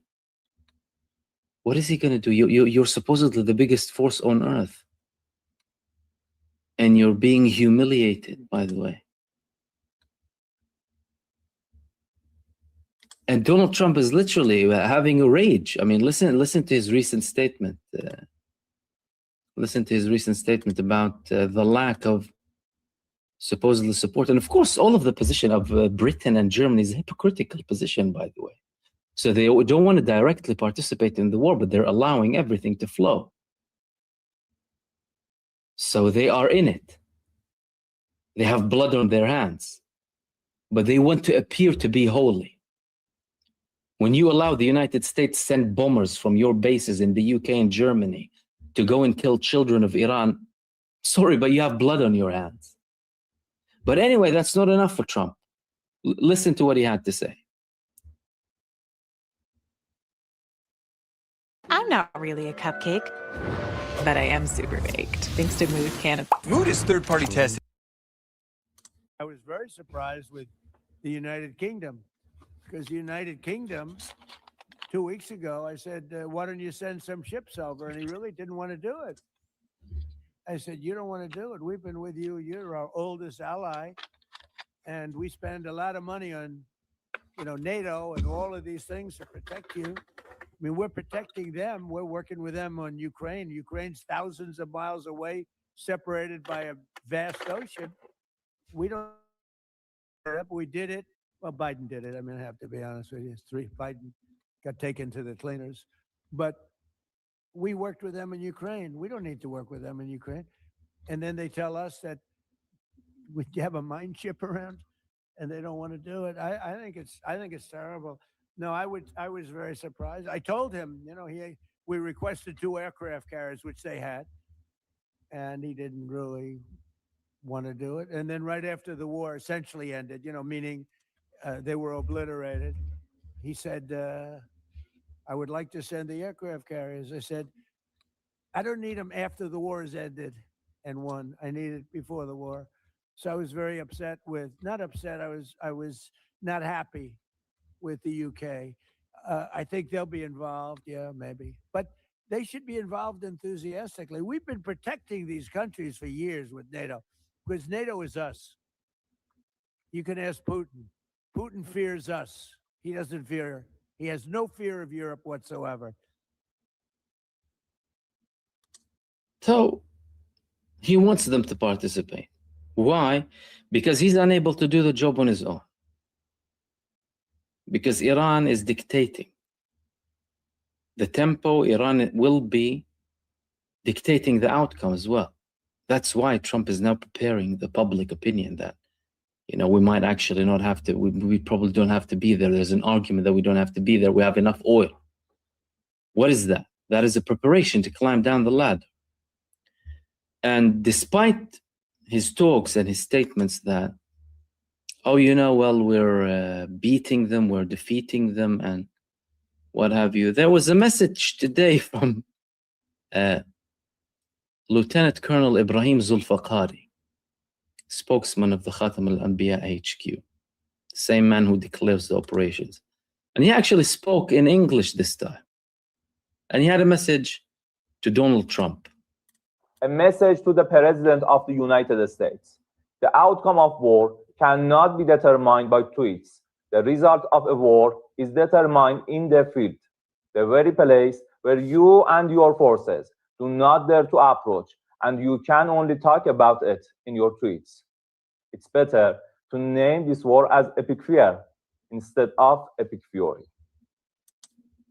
It's better to name the war epic fear instead of epic fury. Hilarious, I'm telling you. These statements that are coming from the Iranian officials, class. The whole world know they. Now, in the meantime, Israel, we've been talking about this being an Epstein thing. All right? And before we get into that, this is what the Hormuz Strait looks like, by the way, if you're interested in an aerial view. That is the Strait of Hormuz. This is the traffic. That's Trump freeing, allowing all of the oil tankers to move. They're all sitting there. No statement is making them move, right? Now, we've been talking about the Epstein war. Of course, this being an Epstein war, we know the Epstein ring and what it used to do. Now, this woman reportedly committed suicide. They said she was killed. Who is she? She's the daughter of Orit Strouk, a member of Netanyahu's government. And her daughter's name is Shoshana Strouk. What is the story of Shoshana Strouk? Well, the story of Shoshana Strouk is one Epstein of a story. Why? Because that woman was severely abused by a ring that was managed by her own mother and father.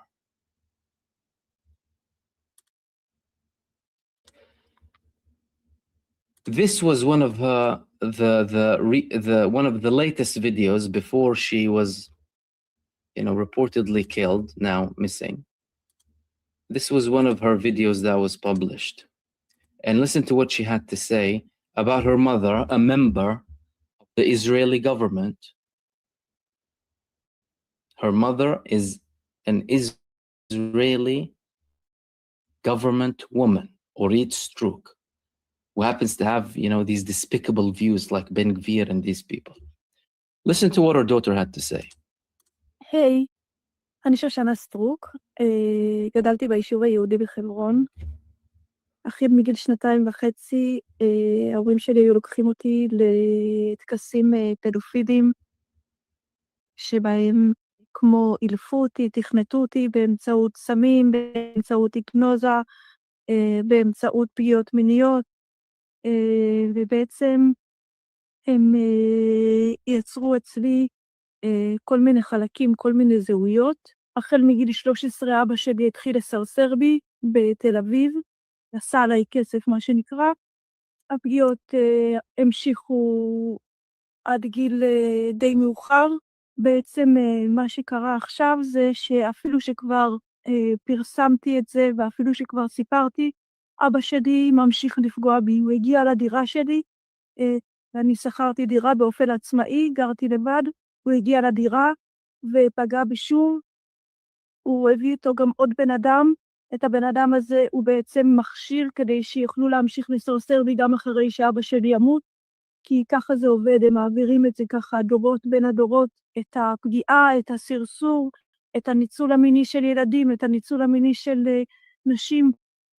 מאז הפגיעה האחרונה עזבתי את הדירה שלי, אין לי בית, לבינתיים מצאתי כמה אנשים טובים שמסכימים לארח אותי כל אחד לכמה ימים, אבל אין לי ממש דרך לפרנס את עצמי, כיוון שאני מתמודדת עם הפרעת זהות דיסוציאטיבית, זה נקרא DID, אני נמצאת במצב נפשי מאוד מאוד מאוד קשה, ויש סכנה אמיתית שאני אגיע באמת לרחוב.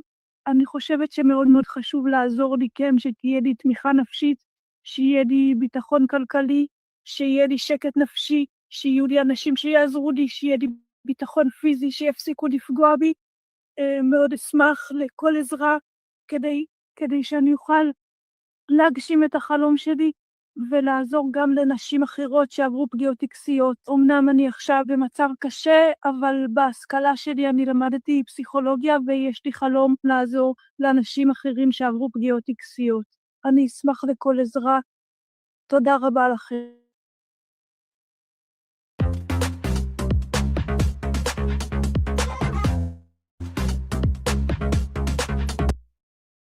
So she was reportedly killed. They're saying they're investigating it. She posted a couple of notes saying that I'm never going to commit suicide. I won't commit suicide. If they tell you that I committed suicide, then don't believe them, right? And she mentioned several things about them being Knesset members, officers, rabbis, people with power, positions, connection, people who can make any of us disappear. If they tell you that I committed suicide, don't believe it. If they tell you that I was involved in an accident, don't believe it. And this woman is a daughter of Orit Struk, supposedly a religious woman, right? Who was a victim of a pedophile ring since the age of 2.5. Imagine. And she was still being threatened. And again, stories like that, you don't see them, in mainstream media, I wonder why. And she's an Israeli Jewish woman. Isn't like Fox News or the BBC interested in her? Isn't someone going to call for the liberation of, pedophile rings, the liberation of the Israelis from pedophile rings? Why don't they do that? I wonder why. You see, we thought that they sympathize with them, but it looks like it's selective. Doesn't look like they're really interested in, going all the way, They're not really interested in doing everything the way it's supposed to be.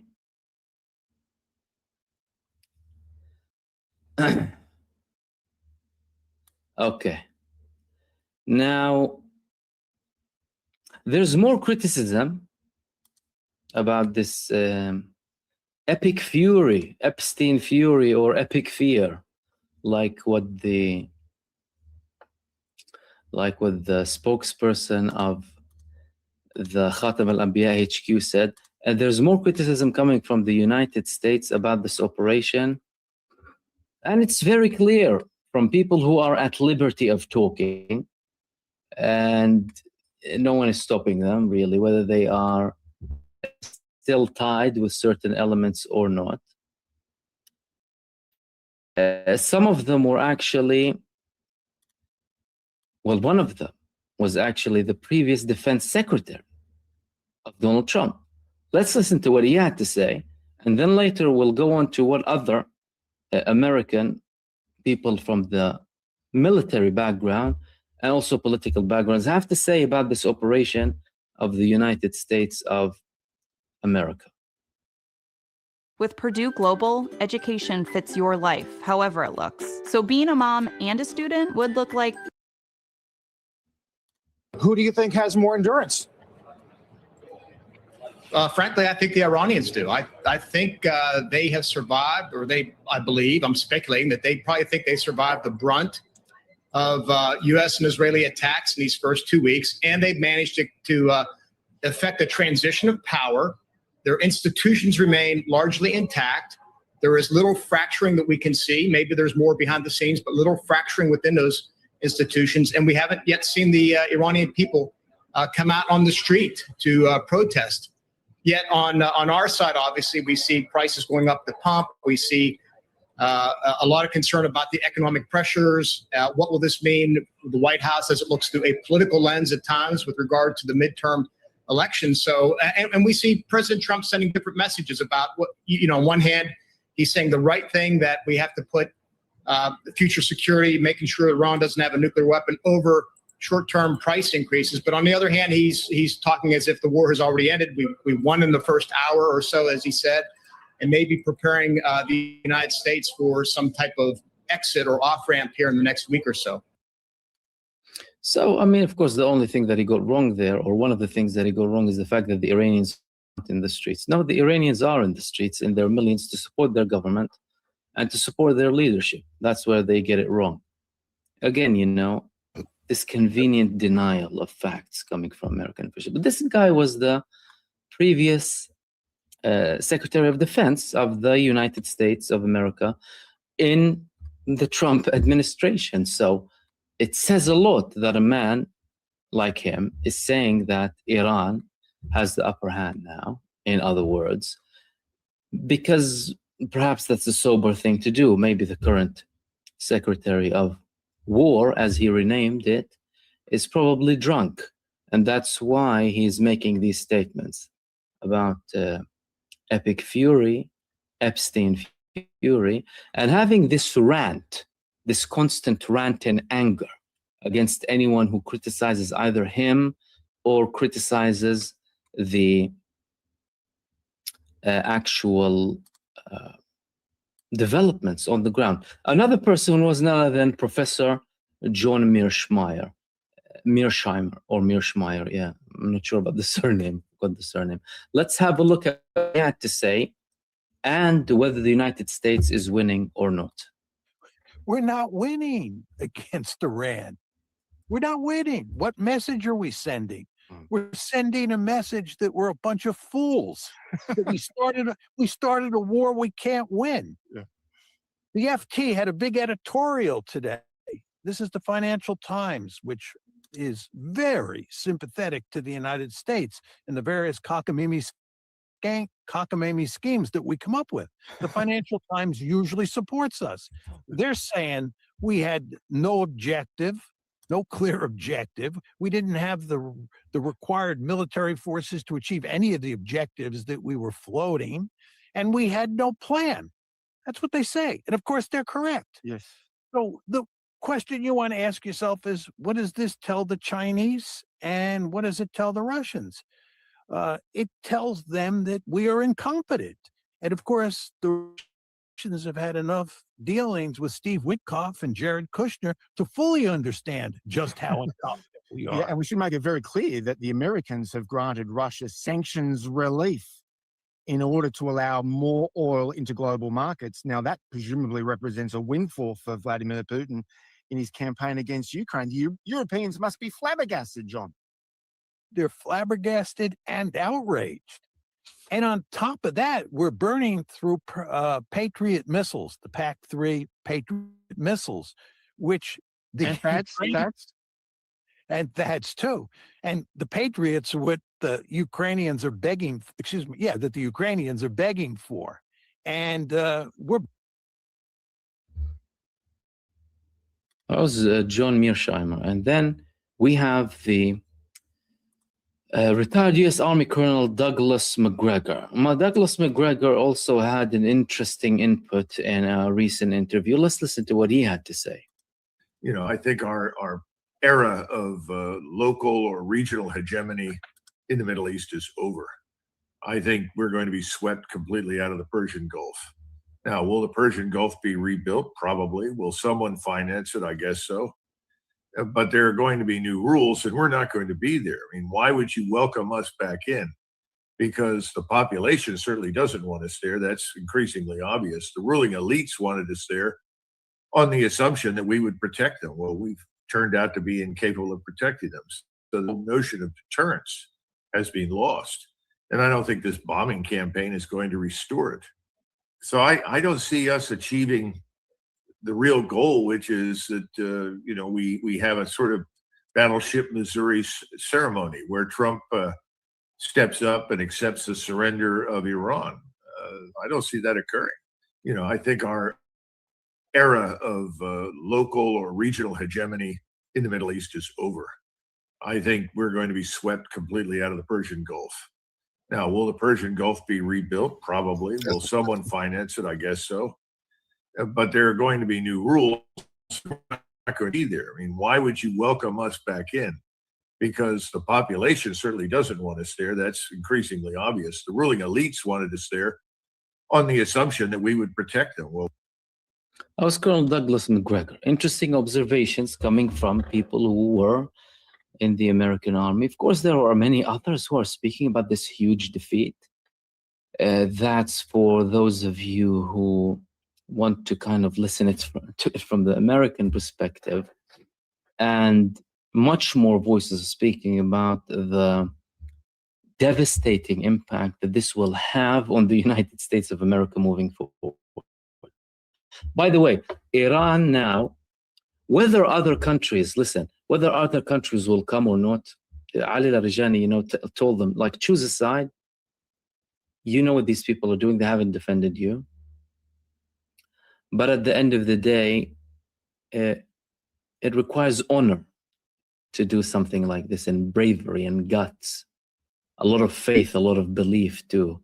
And those who aren't in it probably lack one or more of these things, let alone those who rely on the United States and believe all of the cards are in the United States' hands, and, come up with any argument to support that notion when Iran just shattered that completely.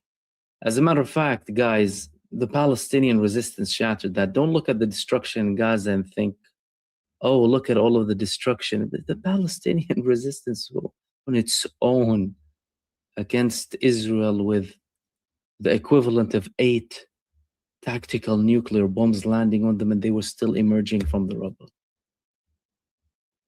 And they thought that they're going to make it with Iran. But what this is doing now is it's establishing Iran as a regional super.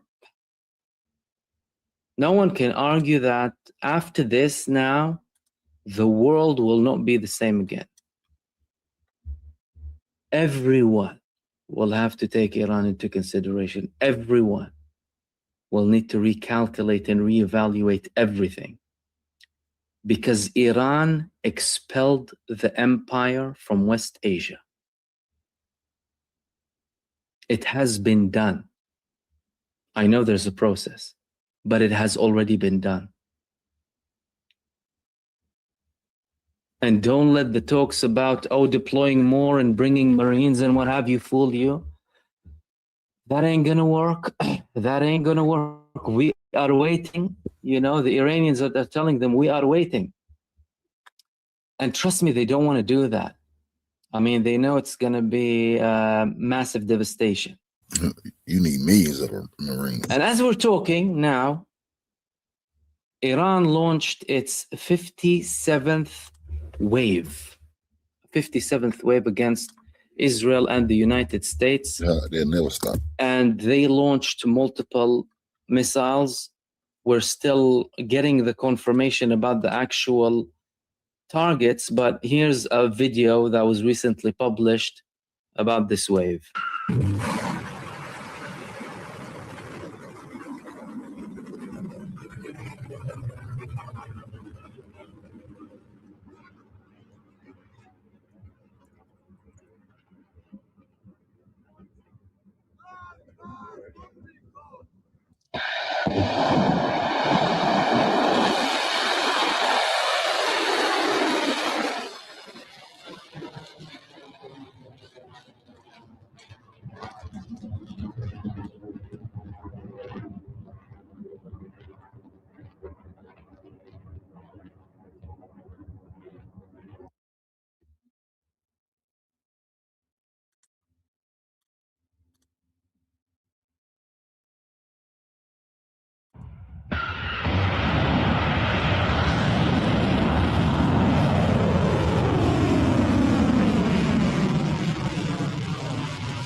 So that was the 57th wave coming from Iran against most likely both the Israeli and American targets in the region. The only thing that was published so far about this wave is the actual video. There aren't any publications yet from the IRGC about the targets of this attack, but there is clearly, of course, more coming from Iran. And the final thing that I wanted to talk to you about is the potential of a false flag attack. We've been speaking about,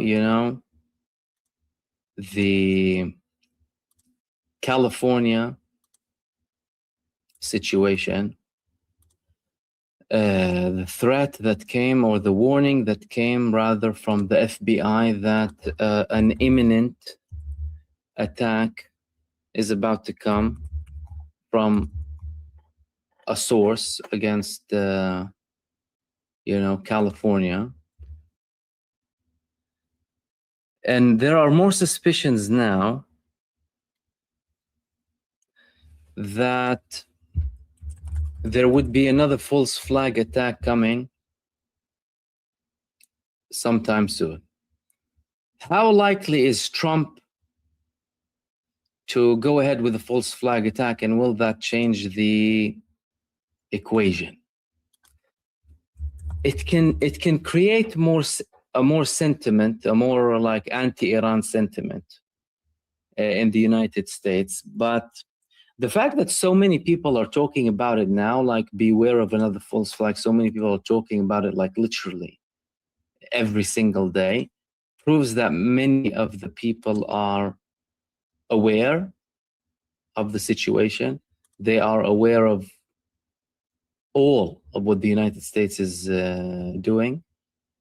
And they know that Donald Trump doesn't have a lot of support for this, and they wouldn't want to be dragged into this war. Still, that isn't going to prevent Donald Trump from trying, by the way. Okay, that's on one side. On the other hand, what is going to happen in terms of the so-called ceasefire? Is it going to work? Is something going to happen? First and foremost, both the foreign minister of Iran said we're not looking for a ceasefire. Ali Larijani, we're not looking for a ceasefire. And there was a very interesting statement that came from the head of the parliament of Iran today, Ali Baf, in a recent interview that he had with one of the Arab, actually, networks. He said that we will not accept the ceasefire until the enemy regrets its actions and suitable political and security conditions are created in the world and in the region. And we pause with this first demand from Iran, or statement, we realize that Iran is looking at it from a global perspective. Now, you may be wondering why. Because what they're doing now is detrimental for the whole world. Let me give you something. Let me tell you something. Why did Trump not attack the oil reserves on the Khark Island? Have you asked yourself, why is Trump still allowing Iran to export oil? Has anyone asked that question? Iran is blocking you from having any oil, but you're not blocking Iran from exporting oil. Why? Number one, the impact is too big. If Trump is going to do that, he's going to create more problems.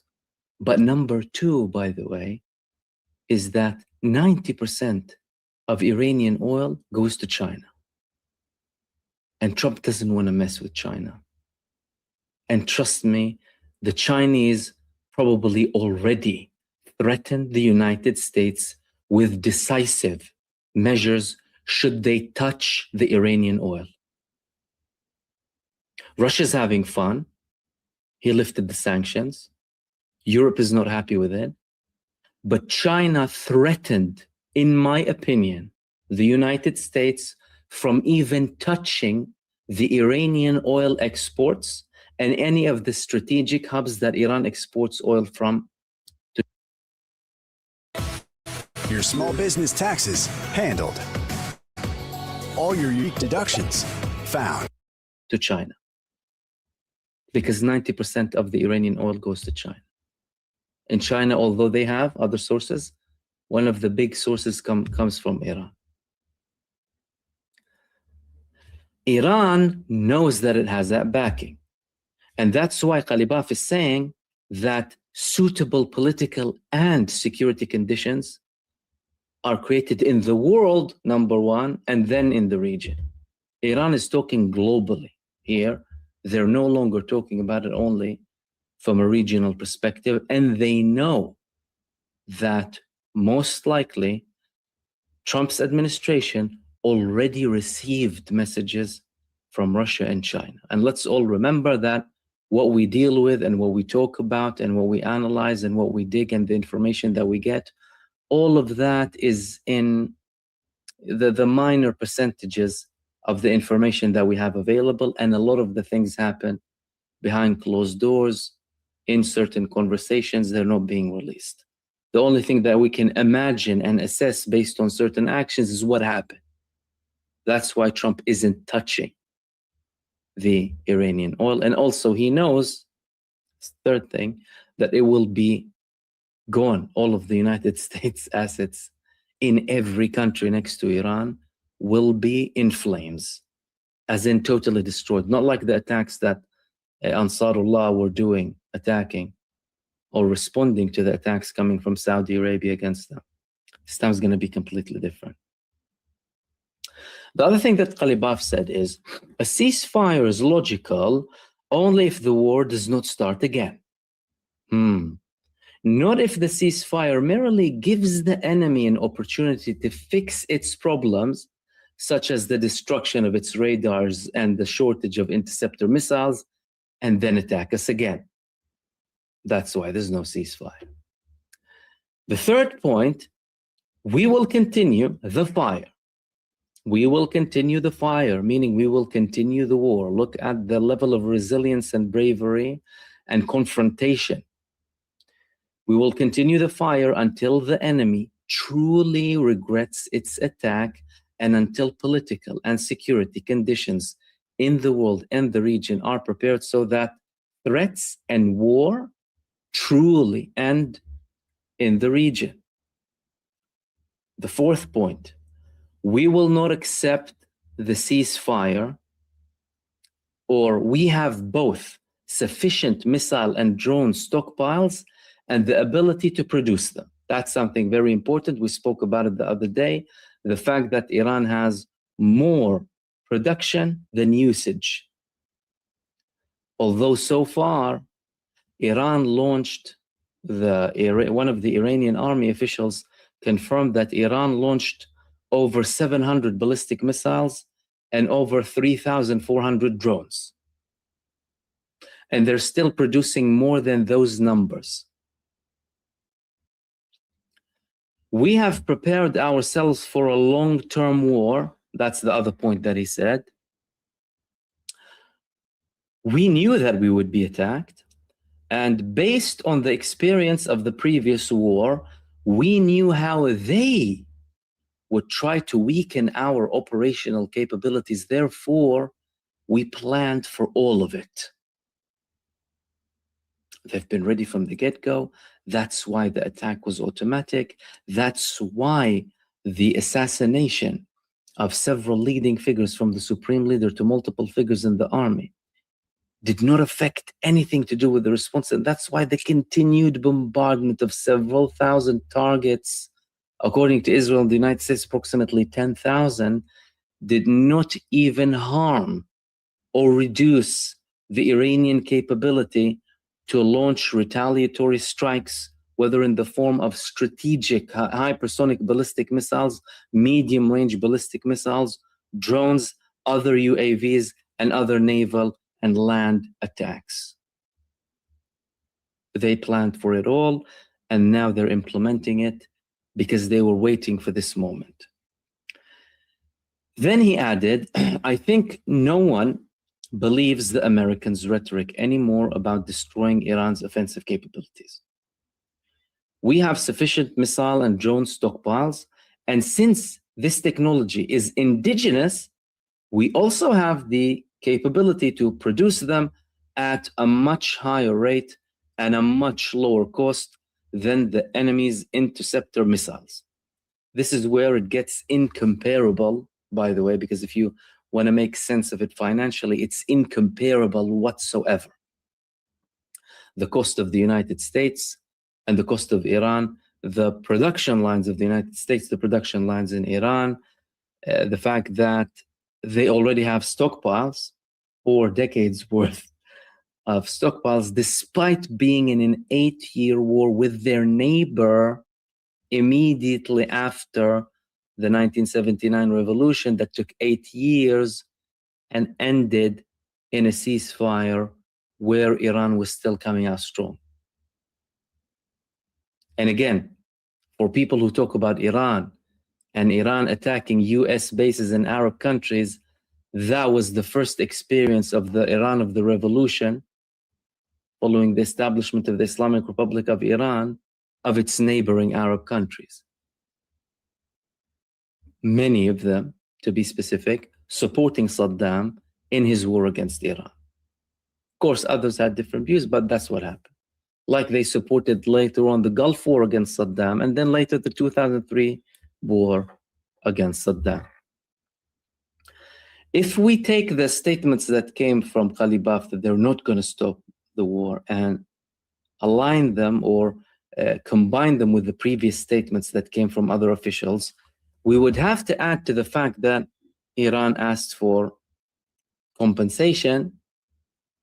The Supreme Leader said that we need a compensation from the United States, whether in the form of a direct payment, or if they're not going to pay, we'll try and take it somehow. If we're unable to, we will destroy American assets to the equivalent of the damage that they have conducted in Iran. No more bases, no rebuilding of bases. They already sent messages to the neighboring countries, do not rebuild the bases. They asked them to stop allowing the United States to attack them from their lands, but, well, that really didn't work that much because they're still allowing them to conduct attacks from their territories against Iran, and that would force Iran to continue the attacks against them. Okay. The final thing that I wanted to talk to you about is Lebanon, because Iran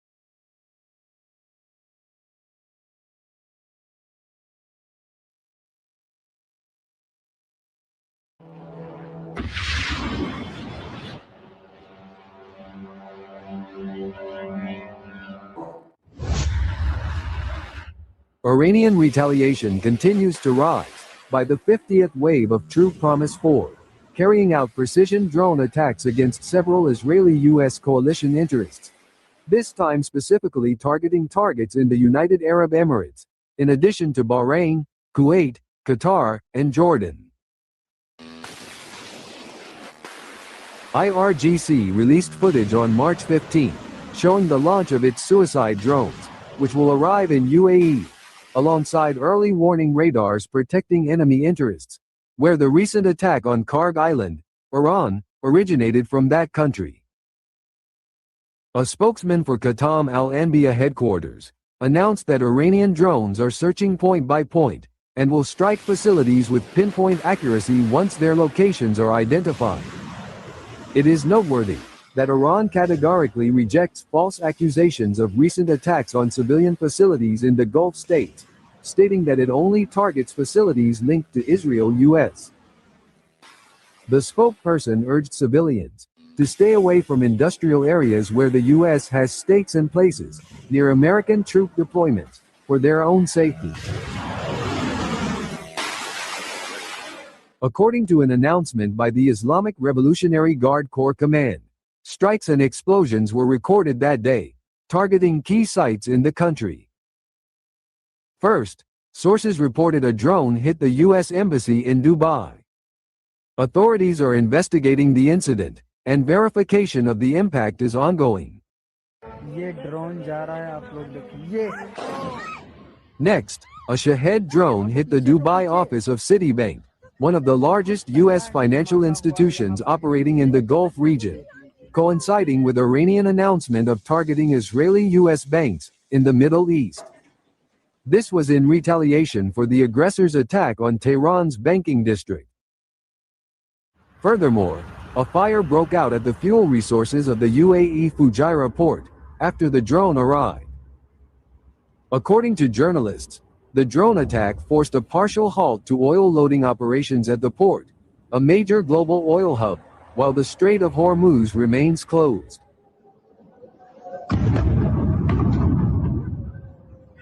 Meanwhile, Al Dhafra Air Base in Abu Dhabi, under attacks again. Iranian drones are hitting key American installations almost daily, housing F-35, U-2 spy planes, and MQ-9 Reapers. UAE is not neutral.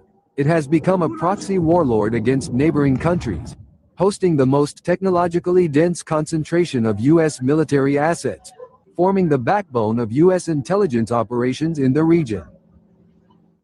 Thus, there are reports that UAE lost a sophisticated airborne early warning and surveillance aircraft, Saab Global Eye, the only one in the Middle East, worth around $1 billion. The aircraft was lost to a Shahed drone, which cost no more than $20,000, the report said. It is worth remembering that the Iranian military has stated that any attack on Iran will be met with a very strong response, economic for economic, military for military.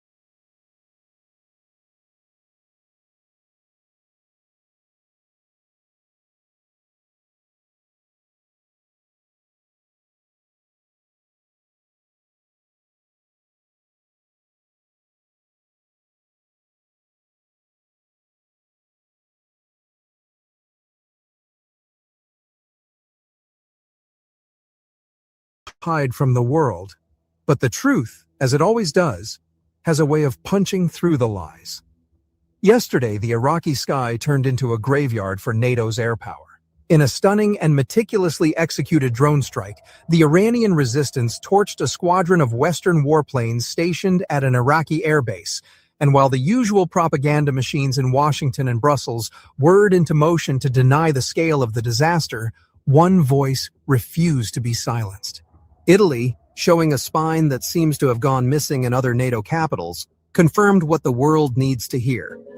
Italian Foreign Minister Antonio Tajani confirms an attack on an Italian base in Iraq's Erbil. A new flashpoint in the Middle East war, and this time, European troops are caught in the crossfire. One French soldier was killed and several others have been wounded after a suspected drone strike hit a joint French Peshmerga military base in northern Iraq. A missile strike has hit an Italian military base in northern Iraq. Multiple NATO warplanes are gone, reduced to smoking rubble, and the alliance is in a state of panic. The strike didn't just destroy hardware, it shattered the illusion of American invincibility in the region. While the Pentagon plays its usual game of pretending nothing happened, Italian officials confirmed that their personnel are safe, but noticeably refused to speak for other NATO nationals on that base. Why? Because the casualty figures among the coalition of the willing are mounting, and the body bags are stacking up in silence. Let's be brutally honest about what happened here.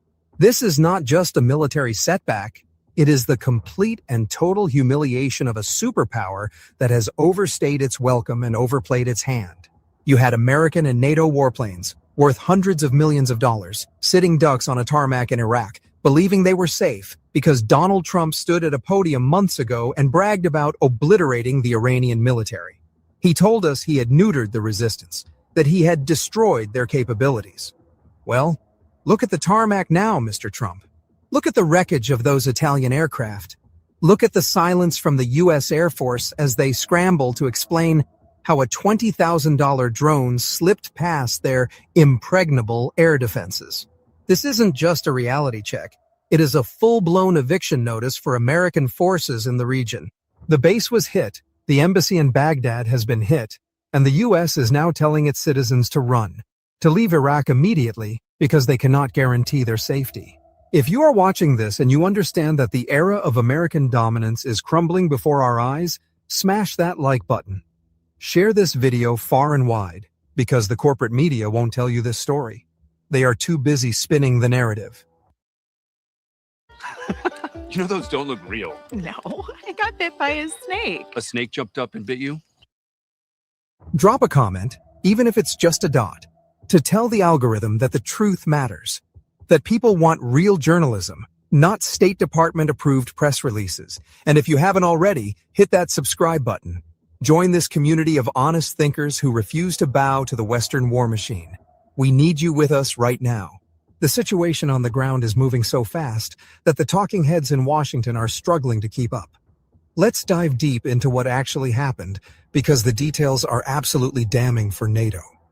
We are talking about the Ali Al Salem Air Base in Kuwait, a key hub for U.S. and Italian operations.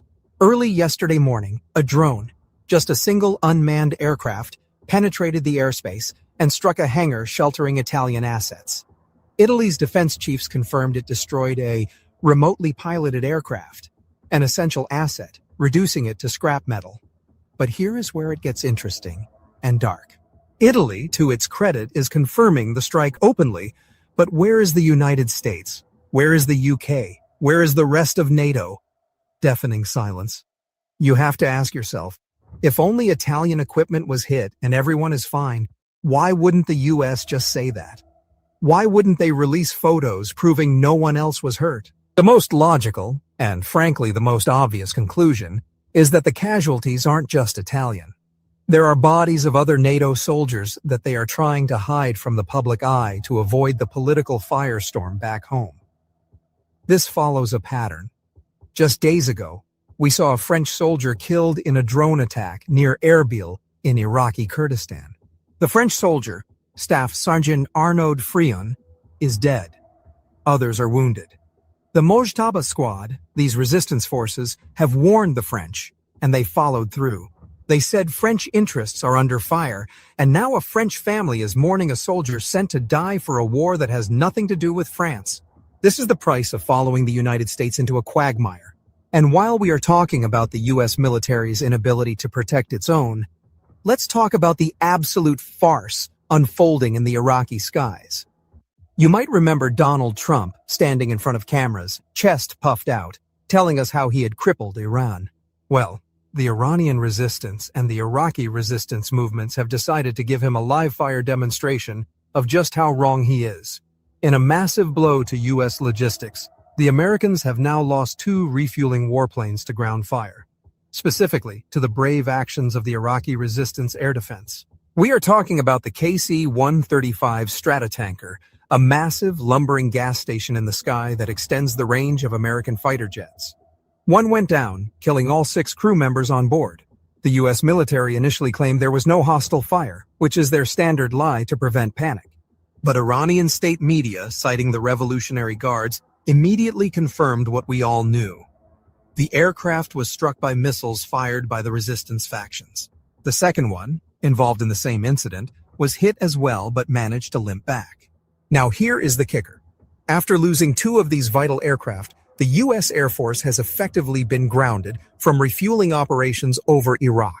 They are terrified. They are avoiding the airspace. So, the mighty United States Air Force, the most expensive military in the history of humanity, has lost control of the skies over a country they supposedly liberated decades ago. They can't refuel their jets because they are afraid of getting shot down. If that isn't a defeated military, I don't know what is. This brings us to the larger picture. NATO is not just losing in the Middle East, it is collapsing in on itself. The alliance is in a state of demise. You have one situation in Ukraine where they cannot stop Russia, despite flooding the zone with billions of dollars worth of weapons. And now they are trying to open a second front against Iran, and it's blowing up in their faces. The political cohesion of NATO is gone. Donald Trump, in his infinite arrogance, has been calling on allies to form a coalition against Iran in the Strait of Hormuz. He wants warships. He wants jets. He wants a parade. And what happened? Silence. Absolutely no commitments. He begged China, France, Japan, South Korea, Britain, and others to send their ships to protect tanker traffic. Not a single one stepped up to bat for him. Why? Because they know this war is illegal. They know the invasion of Iran, triggered by the U.S. and its strategic ally Israel, was an act of naked aggression against an ancient and proud civilization. European nations are terrified of the blowback. Germany, France, Spain. They are all hesitating because their populations remember the lies of the Iraq War, and they are not buying the new lies about Iran. Let's give credit where it is due. For months, we heard analysts and talking heads tell us that Iran was isolated, that the maximum pressure campaign had worked. But there were voices of reason, like Professor Morandi, who have been telling anyone who would listen that the resistance was deep, it was strong, and it would respond with ferocity when provoked. Look at how fast and swiftly those predictions are coming to pass. So this puny regime, it is not a state, it is a colony. It is a racist, ethno-supremacist colony which the people call themselves the chosen people. Unlike you, we do not believe in chosen people. And the Palestinian people on that land who've been displaced and pushed into Gaza and who've been slaughtered regularly over 76 years, we will not stand for that. All people in the whole of Palestine must be equal. The Israeli regime, if they strike Iran, we will hit them much harder next time. And they can pretend that they got away, but we hit them very hard last night. We hit their bases. And unlike the Israeli regime, which constantly carries out slaughter and genocide and is carrying out a Holocaust in Gaza, we struck their military targets because unlike you, we actually care about human rights, not you. Professor, let me just say that we're on the verge of an all-out war, or certainly a war between Israel and Iran. It could be a war that Iran loses. If Iran does lose that war, do you think that the current Iranian regime could survive a defeat? Because that is if what you say is right, and Iran is going to hit back even harder, that could be where this all ends up. Iran will not hit back harder. Iran will hit back much harder. The head of the Iranian forces says Iran will target and destroy all of the Israeli regime's infrastructure. This was the tip of the iceberg. Iran will lose no war. The Israeli regime will. It is time for you and others to end your racism and to end your support for the superior race and to accept that all people in Palestine have equal. Like Professor Morandi, The U.S. is now desperately trying to pressure the Iraqi government to dismantle the militias, to rein them in, as if the Iraqi government has any control over a population that sees the Americans as occupiers. More than 200 attacks have been launched on American, Emirati, and French facilities in recent days. The United States Embassy in Baghdad, the symbol of American power, has been hit not once, but twice, and now they are evacuating personnel.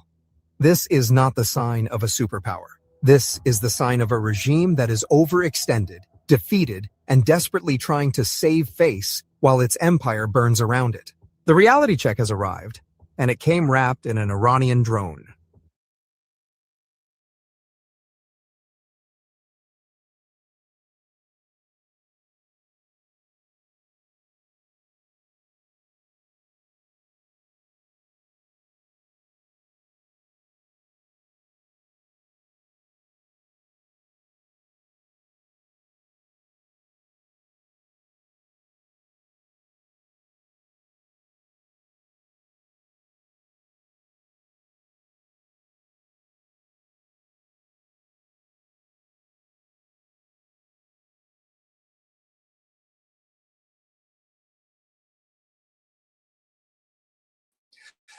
Let's get into this, Larry. We got a lot to cover. So first of all, I would like to have your overall assessment about the ongoing war of Iran, U.S., and Israel.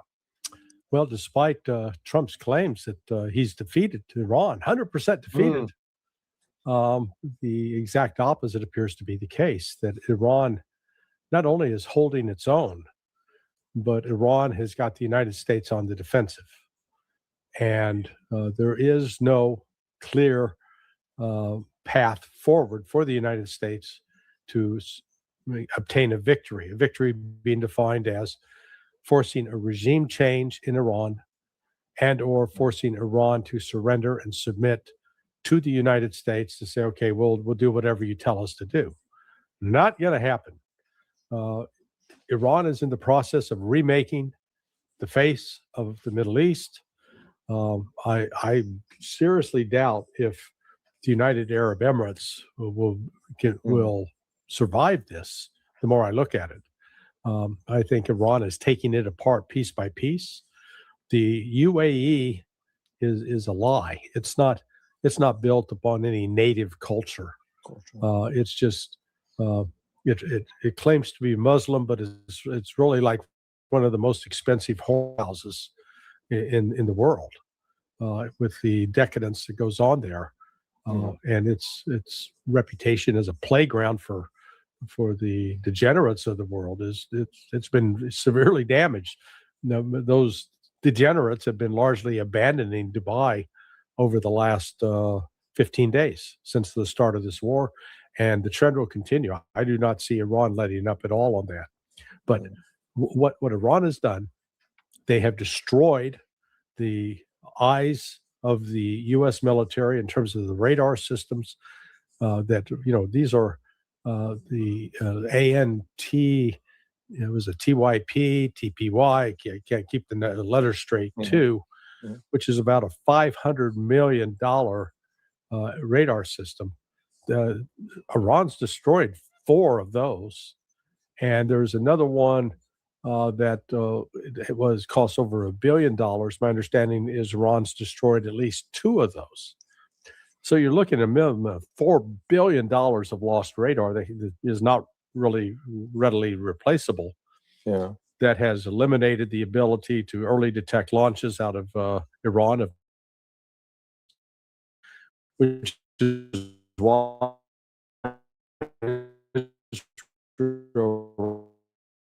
right now is only getting notice before an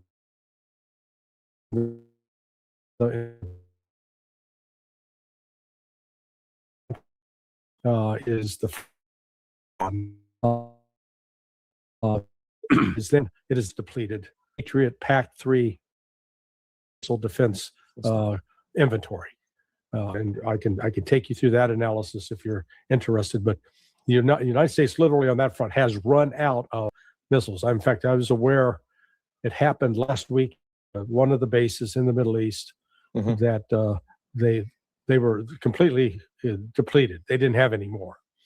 And there's no more on the horizon. It's not like the United States can just flip a switch and all of a sudden just start producing thousands of these. No, they don't have that capability. And it's now further hamstrung by the fact that China's prohibited the exports of rare earth minerals, gallium in particular, which is a critical component in those air defense missile systems. Yeah, and we will talk about the radar aspects in a second here when we get to Russia, because Russia is playing a major role behind the scenes that everybody was at the beginning. Where is Russia? Where is Russia? Russia has its own game, and we're going to address it in a minute here. What I want to get into this, Larry, as a follow-up to what you argued about or presented, is how badly did the U.S. and Israel underestimated Iran's capabilities. We're talking about missile in this technology, but in this aspect, but also we're talking about the strategy that Iranians had in mind for this same scenario. You feel me?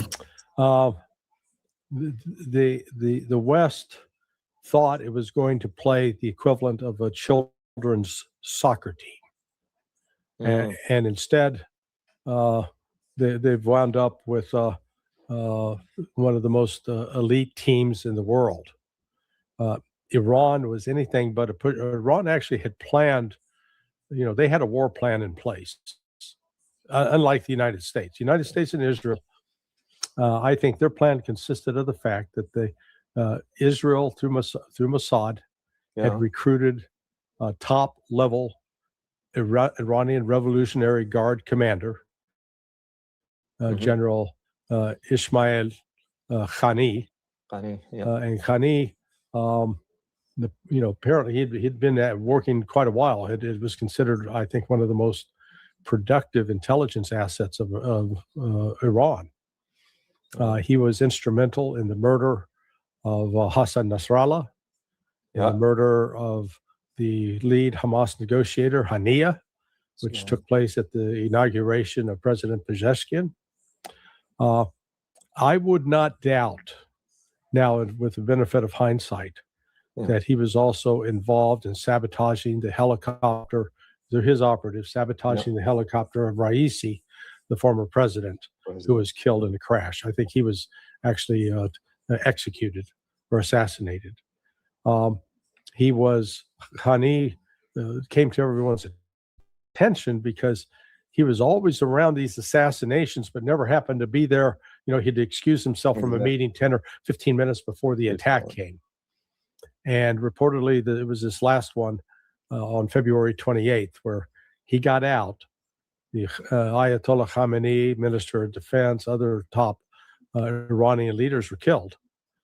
And I think the West plan was to use Khani as their lead guy to lead a popular uprising and throw out the Islamic regime.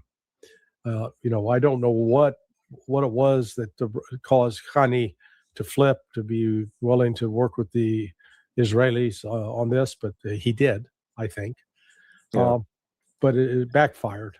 The surprise attacks hit Iran just in the same fashion that Japanese attacks on Pearl Harbor on December 7th, 1941. They ignited a fury among the population. And that same thing is self-evident. I was just interviewed the other day by a young Iranian. I call him a young man. He's like 39 years old, so he's even younger than my son. But I started asking. He was interviewing me, but I started asking him questions about, his reaction to this. And I think from talking to him, you would have placed him in a category of people that might have been opponents of the Islamic Republic, but not now. They are 100% Iranian patriots fighting against this outside evil. So that's where I say the United States failed with Israel. Their plan was predicated upon a false assumption that there was widespread opposition to the Islamic Republic. That assumption was fed by a CIA information operation that where they did false polling and created false results But Donald Trump and his team believed him. And they're now finding out that not only is that not the case, it's the exact opposite, that the Iranian leadership enjoys widespread support. I did see today that the CIA hasn't, they've now kicked into another part of their campaign. They're describing Mojtaba Khamenei, the new Ayatollah, as he's not really a very smart person. His father just didn't think it took to be leader. That kind of thing. And so it's just like, all right, feed the story. But meanwhile, Iran has withdrawn air power. The United States' ability to turn this into a ground war, even though they talk about it. If they did, the death toll on the American side would soar so dramatically, and the United States would face a devastating defeat. And the naval power is basically neutered as well. They can't get close enough to Iran's shores without being attacked. So this is, we're learning the lesson of air power.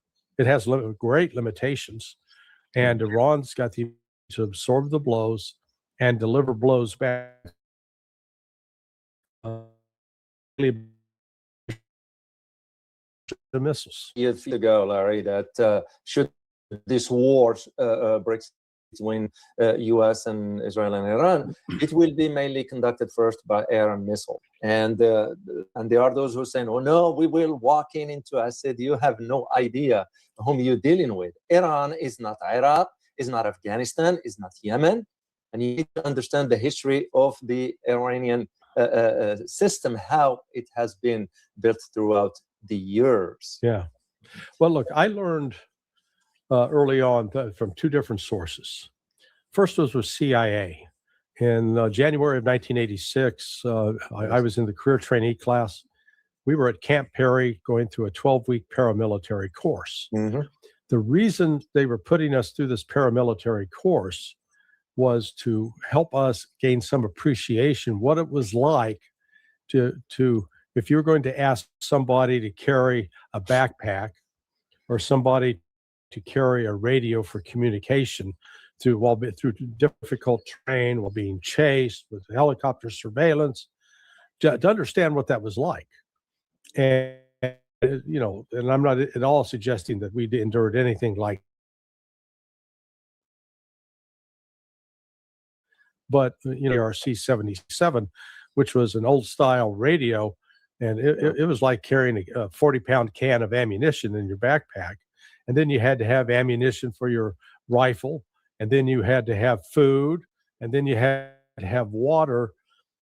All of a sudden, you're walking around trying to navigate through woods and difficult terrain with 100-pound rucks. Not easy. And then you realize how easy it is to run out of supplies, and then you have to be resupplied. The second lesson came as a result of 23 years of scripting actual exercises for units like Delta Force, SEAL Team 6, all the Tier 1 units. And so you rapidly realize, particularly with special operations forces, they have real limits. They are not conventional forces. And they certainly, they're good at conducting a raid, a short-term military operation, maybe to do hostage rescue or destroy one particular target. There still is always the issue of getting in may be easy, getting out is difficult. What's the extraction plan? Well, so a lot of these armchair warriors now that are trying to direct tactics against Iran, they talk about sending 2,200 Marines to seize Karg Island. Okay. For starters, how do they get there? So ship and have them go through the Strait of Hormuz, they'll get sunk before they get through the strait. Are you going to disembark them down in Oman and then truck them across the Mediterranean?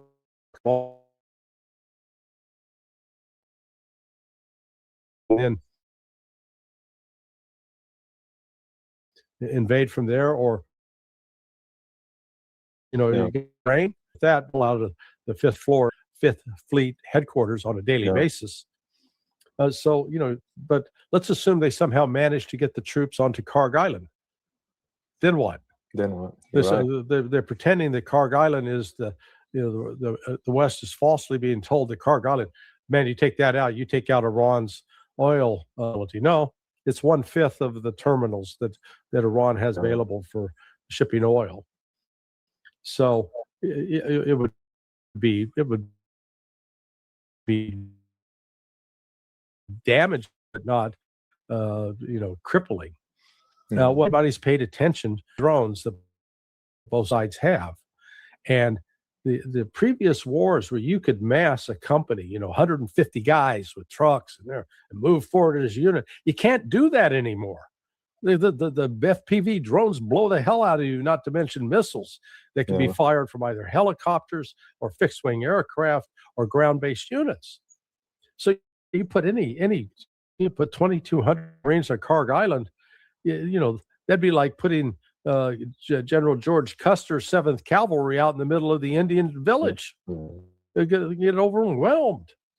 So, that's not going to work. And they think there's no amount of troops we could land on the west shore or the east shore of the Strait of Hormuz to, quote, secure that so Iran couldn't keep it closed. That's why I say there's no viable ground option here. 23 years ago, this shows you how much the war has changed in a quarter of a century. 23 years ago, we could assemble 165,000 soldiers in Kuwait and Saudi Arabia to launch a cross-border into Iraq. But you can't do that these days. Not at all. No, because ISR spots them. If the Iranians don't spot them, the Chinese and Russians will spot them, provide the coordinates to Iran, and Iran can destroy them. So now you got to come up with a different approach. That's why I say the United States does not have any good options on this. And this goes back also. This is nothing new in the sense of I'm sure you recall when was his name? Richard Pearl was at the Pentagon. Oh yeah. You remember the policy paper that came out around 2006, if I'm not mistaken, or even the one back in 86. The same argument we're seeing right now for the New and pushing into this. I've always argued, Larry, Iran is no small matter. Throughout my writings, whatever I did, I've always warned against it doing so. You mentioned Mujtaba Khamenei earlier, and I would like to just highlight one aspect here. I get it on good authority that it was a phone call placed from Paris, from Macron, asking Mujtaba Khamenei to stop the war, and in return, this is what I got, Larry, and in return, Iran's demands will be met. How much can we trust Macron with such a statement? Is France just saying this to sort of not be left behind? Or is it just realizing they're going to be impacted economically given that massive amount of oil comes through the Strait, of course, for them, for the Europeans? Can't believe him at all. But, if I'm Mujtaba Khamenei, I'm going to say very clearly, okay, if you lift the sanctions first, you do all this first, you show us, you take those steps, and then we can talk. But we're not going to stop anything on a promise that you're going to do something as you promised with the JCPOA. We signed that, and despite our signature on the CPOA, you did not lift sanctions as you heard under the JCPOA terms. So, I think Iran's at the point where they're no longer going to trust any promise by anybody from the West. Not at all. They're going to get actual action before Iran makes any concessions. And that's really the fundamental theme in this particular Iran apprehend now. I think so, yes. I agree too, Larry, because that becomes clear. They've got the West has been lying about a lot of things. So let's see. They claim there was only minimal damage to the 4 or 5 tankers at Prince Sultan Air Base in Saudi Arabia. It's a lie. That's That was a lie. They were destroyed, is the nicest way to put it. Yeah. They claimed that the T-135 tanker that went down, that was an accident. No. No. Then they started to come to the two KC-135s flew into each other. They wouldn't be that close to one another. It'd be one thing to argue that while trying to refuel an aircraft, something happened that forced the KC-135 out of the sky. But again, that's not what happened. My understanding is the second plane saw the launch of the SAM from the ground, took evasive action. It was somewhat damaged, but the one KC-135 was blown out of the sky. And the part of the Pentagon's logic is they don't want to admit that it was a combat casualty because that doesn't fit with the narrative. So they want to claim that it's an accident. That way they don't have to have an official reception of the bodies out at Dover Air Force Base. The knockout of the radar air defense systems in Iraq, in Bahrain, in Saudi Arabia that were supposed to protect U.S. installations. So, they're all gone. Al Udeid, gone. So Iran is in a position that it can keep the Strait of Hormuz closed, that any effort by the United States to try to open it is going to create such an enormous military cost in terms of loss of ship, loss of lives, that whatever they might be able to do to try to take control of it will be so both politically, economically, and militarily costly that the United States won't be able to do it. But then come the missiles. The early on, the U.S. is bragging about, we've knocked out all these missile launchers. Well, I question even that claim, but now Iran is still launching missiles. U.S. cannot stop them, and a lot of them are being launched from underground silos. All right, you got to stop buying generic Viagra if y'all over 40. You can get 9 pills of 100 milligram generic Viagra for. So neither Israel effectively has run out of an air defense missiles. In their multi-layer system, they got Iron Dome and then David Sling. And those, there's 2 other levels above that, Patriot and THAAD. Those upper 2 levels, gone. And the lower 2 levels really aren't effective against ballistic missiles. And that became clear and evident as to the capabilities of Iran's missile capabilities. And this is why the U.S. and Israel were insisting during the negotiations that the missile capabilities will be part of the negotiations. And Iranians saying, hell no, we are not going to be accepting that particular condition.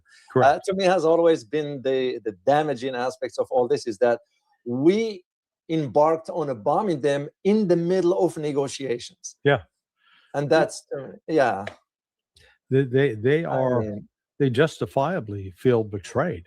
The old saying, fool me once, shame on you. Fool me twice, shame on me. Well, it's now shame on Iran. They got fooled twice. Once last June, and then now. And so they finally have awakened and said, no more. They say in Spanish, nunca jamás. Never again. That's again. True. Larry, you mentioned Al Udeid base. And I read some reports, not from here, the U.S., it was from the Middle East, in Arabic language, that the damage was severe. We're talking about images like in Gaza. And of course, it was a media blackout on both sides, the Israelis and the Americans, because to the point now, Donald Trump is threatening people that with death penalty. I mean, how crazy this delusional president. So now, what I wanted to ask about this aspect is that Mujtaba Khamenei made it clear to the neighbors, Qatar, United Arab Emirates, Bahrain, Kuwait, Saudi Arabia, Jordan to a degree, Egypt to a degree, that the war is not against them, it's against the presence of U.S. military on their soil. That means they have no sovereignty regarding this installation. My question, Larry, is do you foresee, for example, the Gulf states will have the gut to tell the Americans, hey, you need to draw down your military presence here because that is exactly the cause of our instability and insecurity and so forth. Yeah, I do, because the economics of it will finally make sense.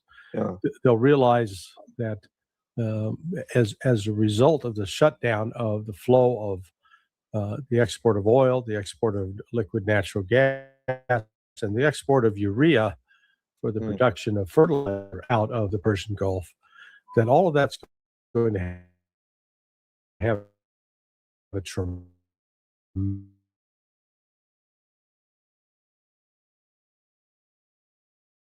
negative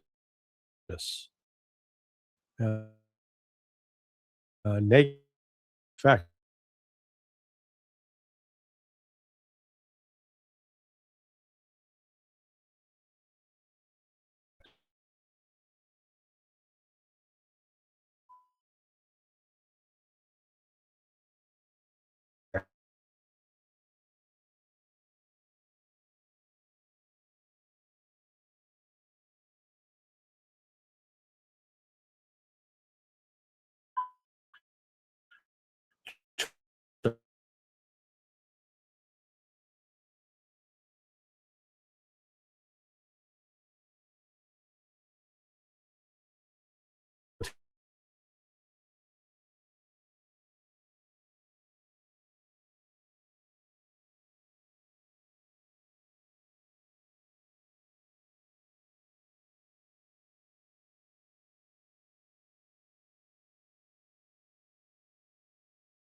The Persian Gulf countries. So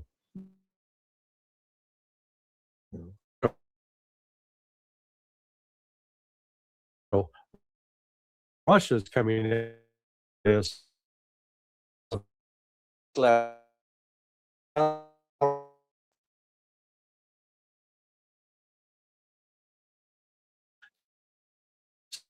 sell as much as you can, help. You know, to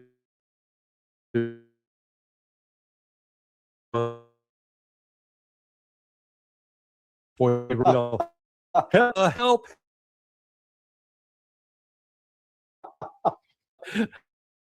You know, yeah, because I found that Russia, can you you know, I think you know, so like on this it'd be the Help Me Russia song. Yeah.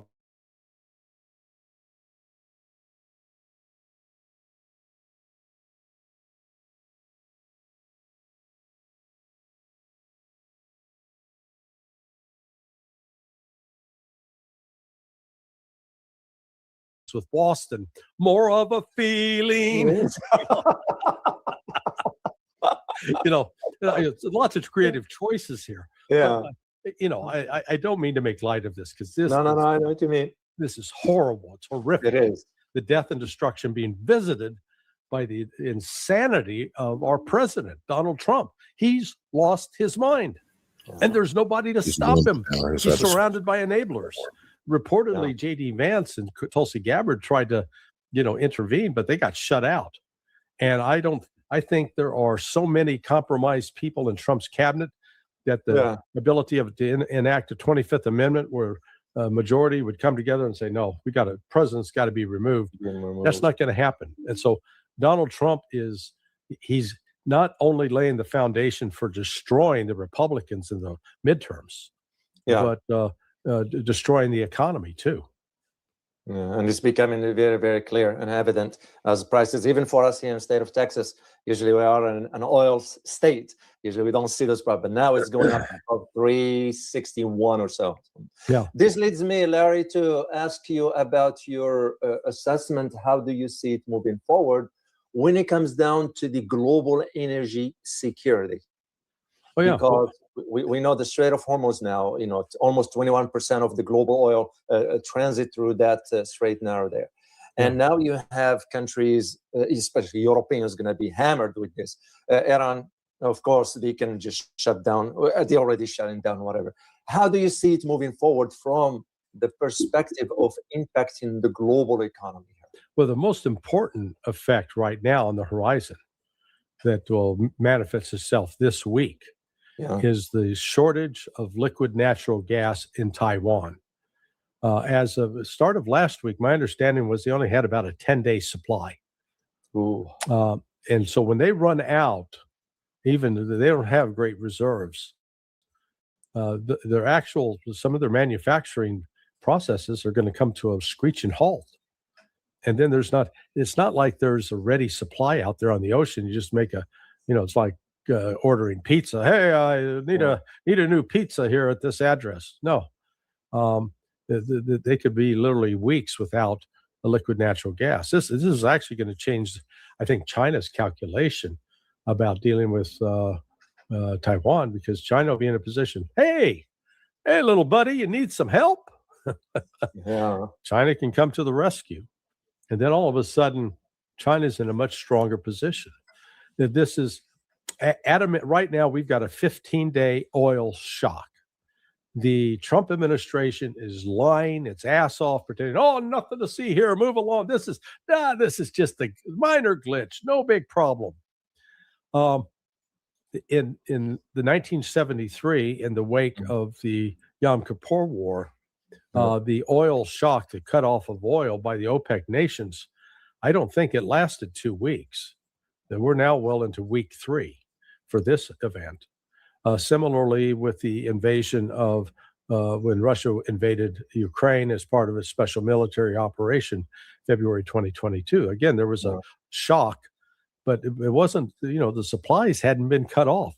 This is a literal turning off the faucet and there's no more oil running.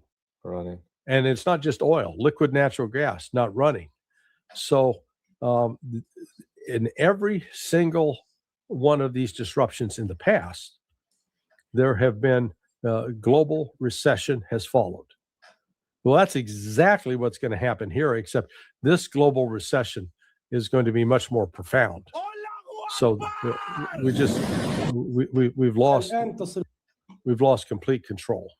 Yeah, and that's usually what my big concern is now with this the shutdown of the Strait of Hormuz. The rest of the world is going to feel the impact. Most Americans here, for us in the U.S., we tend to see this one here.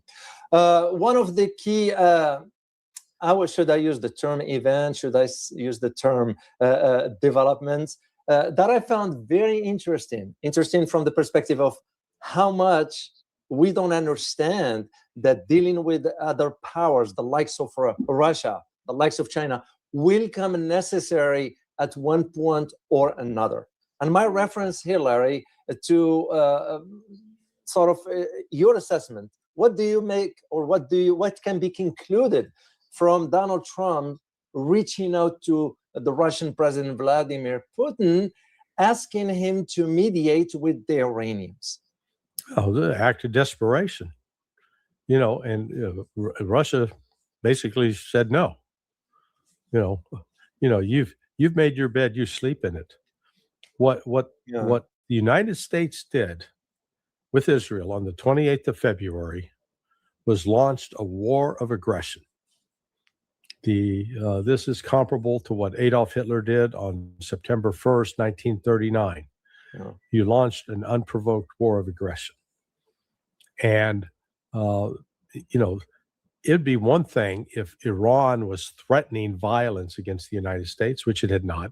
It wasn't. Or that it was attacking and detaining in U.S. ships, U.S. personnel.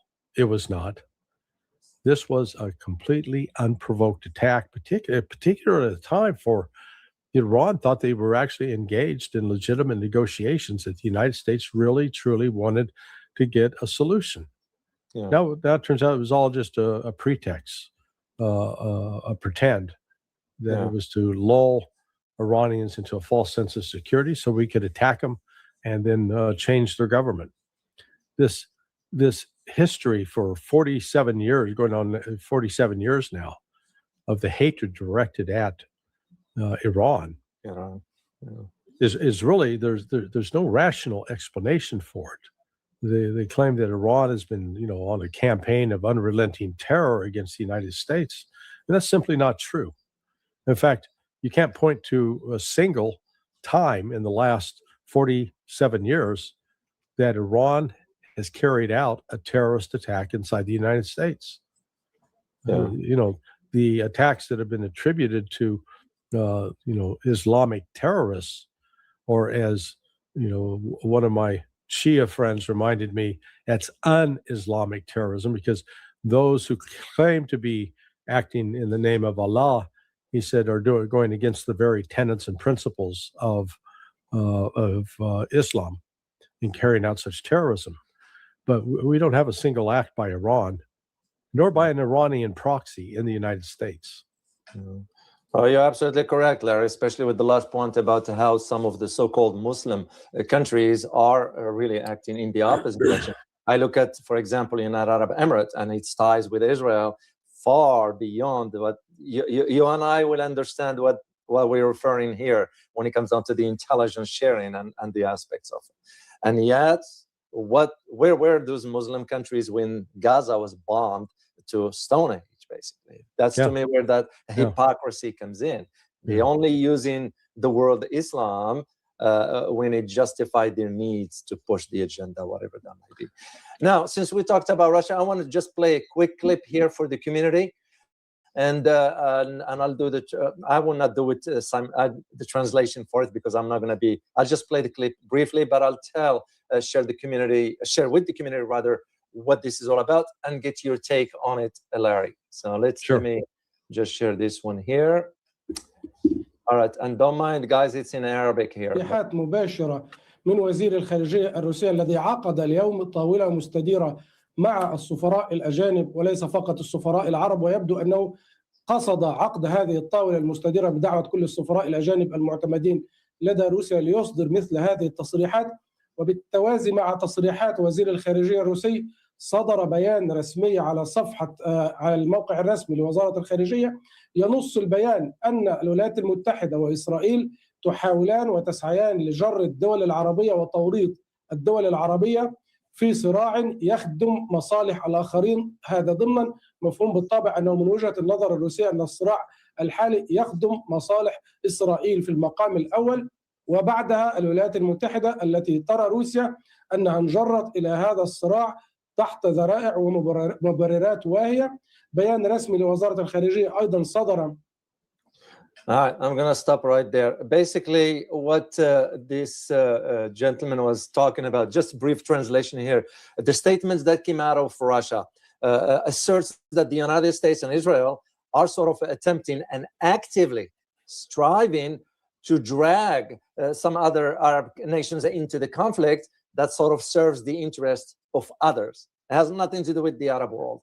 And this is exactly where from the perspective of the Russians, according to that statements in Arabic language, is that the notion that the current conflict primarily serves the interest of Israel, followed by those of the United States, which Russia views as having been drawn into this conflict under flimsy pretext and justification. What do you make, Larry, out of the Russian statements? Well, again, Russia is not the central player in this. Yeah. They are on the periphery. They have a strong relationship with Iran, Iran. Yeah. They are supplying Iran with intelligence and military support assets. Iran itself, I don't think, is engaged fighting on the ground directly. But I think the Russian perspective, they're looking at this in the broad strategic vision, the fact that the United States' desire to get regime change in Iran is part of a long-term strategy to weaken Russia with the ultimate objective of weakening China. And so the U.S. base of operations for this, and from the CIA standpoint, has been Yerevan, Armenia, because they've got permission to operate there, and so they're able to recruit assets and do meetings and funnel money and do training, a lot of that covertly, but using Yerevan as a springboard going into Iran. We saw the Gulf Arabs did make a quick beeline to Moscow to try to say, hey, could you guys help us here and call off the dogs? And Putin and Lavrov, their basic explanation was, niet, no. In fact, why aren't you guys, you Gulf Arabs, why aren't you condemning what the United States and Israel have done? The Prophet ﷺ said, the best charity is giving water. $100. And we sort of put them in their place. Yeah. And that's usually the right answer for something like that, because that's the key to that. Now, one of the aspects that I would like to, first of all, before I forget, the movement of the USS Abraham Lincoln. What do you make out of it, Larry? I think the Iranians are right that they did some damage to the deck. Exactly. Yeah, and that that's why this made sure that it's far enough away that Iran can't touch it right now. Yeah. And I think the same fate awaits the Gerald Ford. The Houthis reportedly are going to shut down Mandab el-Bab, that strait at the south end of the Red Sea. And any attempt by the Gerald Ford to pass through that strait, they're going to get hit. Yeah. So, we're learning the limitations of U.S. naval air power. Yeah, they're not going to be able to do that. And the last thing I'd like to cover with you, Larry, before I let you go, you wrote in your recent article, and I'm going to put the link for you guys in the chat box in a second here. You wrote, and I quote, one of the most common questions surrounding what will happen to Iran if it continues to blockade the Strait of Hormuz and to pummel Israel to the point of exhaustion is whether Israel will go nuclear. Yeah, I think legitimate argument. I made the same argument a few weeks ago. How much do you believe, in your opinion, that the U.S. will also join in that aspect of the nuke deterrence or the nuke use against Iran? If it was left just up to Donald Trump, they'd probably do it. But I think there are enough folks within both the Pentagon and in the White House that would prevent that from happening, because they recognize the consequences would be so devastating for the United States. Israel's, I argued in that piece that the way to keep this from happening is for Iran now to rapidly develop a nuclear weapon and make it clear that we've got a nuke and we will use it if attacked. But that will force everybody to take a step back. So now, will they do that? I don't know. I'm just saying that the game theory points to that's the best outcome. And you got to consider what Russia and China will do or are willing to do or are threatening to do if a nuclear device is used. Both countries want to keep if let's use it like a pistol. Keep your nuclear pistol holstered. Don't pull it out. Keep it safe. Don't point it at anybody. Don't use it. See, Dollar Shave Club just has great razors at a great price and no bull. Last year, spring break was a lot. This year, we did. Yeah. Yeah. For the community, I put the link in the chat box. Make sure you read Larry's article there on Substack. Now, to follow up on this, Larry, regarding the nukes, I also know that there are two other countries who mentioned they will come to the aid of Iran if ever Israel used nukes, and that one is North Korea. Okay, the other one is Pakistan. How likely is this? I would have more confidence in North Korea than it would Pakistan. Pakistan has still been such a tool of Western intelligence. I mean, the relationships there with CIA go back well into the 50s. Oh, yeah. You know, the CIA U-2 base was based there in Pakistan, and then all the aid that were funneled through to Mujahideen groups fighting the Soviets in the 1980s, and followed up with, continued support to those groups. Some enabling them to grow heroin poppies and sell heroin as part of a broader CIA strategy to subvert Iran and Russia. So I don't see Pakistan following through on that promise, but I do see North Korea, which again spreads this out and makes it potential into a global war.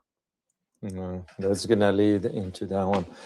And the last thing, Larry, I know I said that will be that, but I just thought of something else. With the devastation that is going on inside Tel Aviv, Haifa, Shemesh, them other parts of Israel, and now you have people that losing confidence into the government that they have been for the last 5 decades saying, you are well protected, nothing will ever harm you, no missile can get through. And all of a sudden, we're seeing now the deadly precision strikes Iran is conducting with the assistance of both Russia and China's regarding the satellite imagery and the coordinates and so forth. What's next for Israel? Are we going to be seeing the end of Israel through this war that they didn't expect? Yeah, we're going to see a dramatic weakening in Israel's so-called military power. Let's a candid, objective assessment is that in terms of fighting Hamas, Israel had every military advantage any country in the world could ever have. It had 250,000, 300,000 troops activated. It had Hamas confined to an area 5 miles wide, 25 miles long, with no obvious way to be resupplied.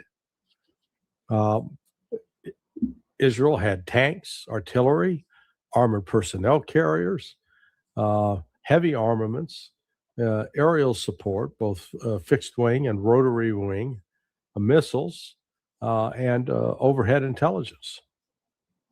What did Hamas have? Hamas had rifles and handguns, a few RPGs, a few sniper rifles, and yet Hamas has fought Israel to a standstill, and Israel's been unable to conquer them. Then now we find Israel, in addition to fighting Hamas, they're having to split their force. So now they got to fight Hezbollah in southern Lebanon. Yeah. And as they didn't learn from the adventure in 2006, where they entered southern Lebanon, they lasted a little over 30 days, and then they had to retreat. And that's the same thing's going to happen to them here. They made some assumptions about, we wiped out Hezbollah, we weakened Hezbollah. Nope, they didn't. And then they're going to try to continue this air war. And I believe that Iran is going to step up its targeting of the airfields that Israel is using to launch these strikes from. And so you'll find a significant degradation in Israel's aviation capabilities. Yeah. Well, to my knowledge, Larry, 2 days ago, the Iranians struck the Mossad headquarters within the Amman location inside Tel Aviv. I'm sure you know what I'm talking about for the military intelligence there. And they were able to strike down. So that tells me where things are moving forward. So I'll give you a last word, Larry, as to where do you see the developments of this going? Size matters. And the fact of the matter is, Israel is so small, with being the size of about New Jersey, the state of New Jersey, with it doesn't matter how big their army is because it's reservists and they're not very good.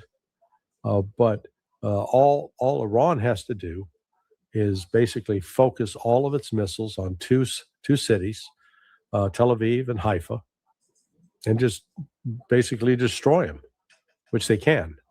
And when they do that, that represents 55% of Israel's population.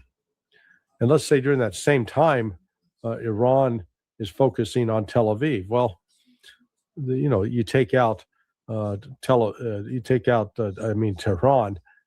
If the Israelis take out Tehran, you're looking at about 13% of the total population of Iran.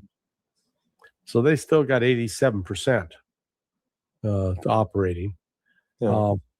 I did a comparison, and it's crude, but I said, look, if each side, if Israel was dropping 2,000-pound bombs per day on Iran, and Iran was doing the same to Israel, judging by what we know to be the damage circumference radius of a 2,000-pound bomb, how long would it take each side to saturate the other? Well, if from Iran's standpoint, if they did that to Israel, it would take 3 years, roughly. They would have saturated, bombed every single inch of Israeli territory. By the same token, if Iran was doing that to, if Israel was doing that to Iran, it would take 273 years. Wow. A little bit of a difference. 3 years versus 273 years. Wow. That's why I say size matters. Iran is so big that no matter how much bombing Israel and the United States does, it's not going to bring about regime change, and it's not going to diminish Iran's ability to retaliate. That's the lesson people ought to keep in mind. Yeah. And for us here in the U.S., what do you see coming? Given now the population starts to really question this delusional president. Once again, we're spending billions, trillions of dollars overseas in a needless war that didn't need to be started, a war of choice, and it's going to impoverish America and weaken our economy. For sure. Well, my dear friend Larry, I can't thank you enough on behalf of the entire community. I say thank you.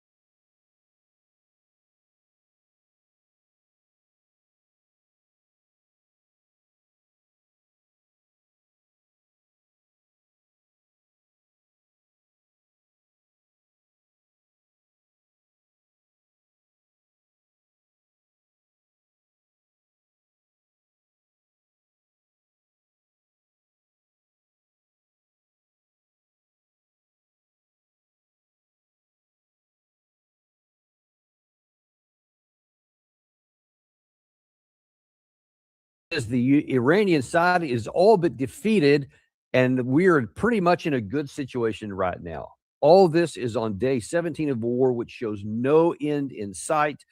And despite a lot of the positive comments by the President of the United States, victory is very, very far away.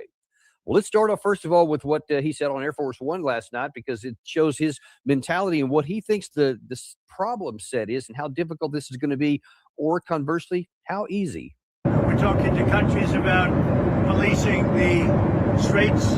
Nice to have other countries police them with us, and we'll help. We'll work with them. Militarily, as far as I'm concerned, we've essentially defeated Iran.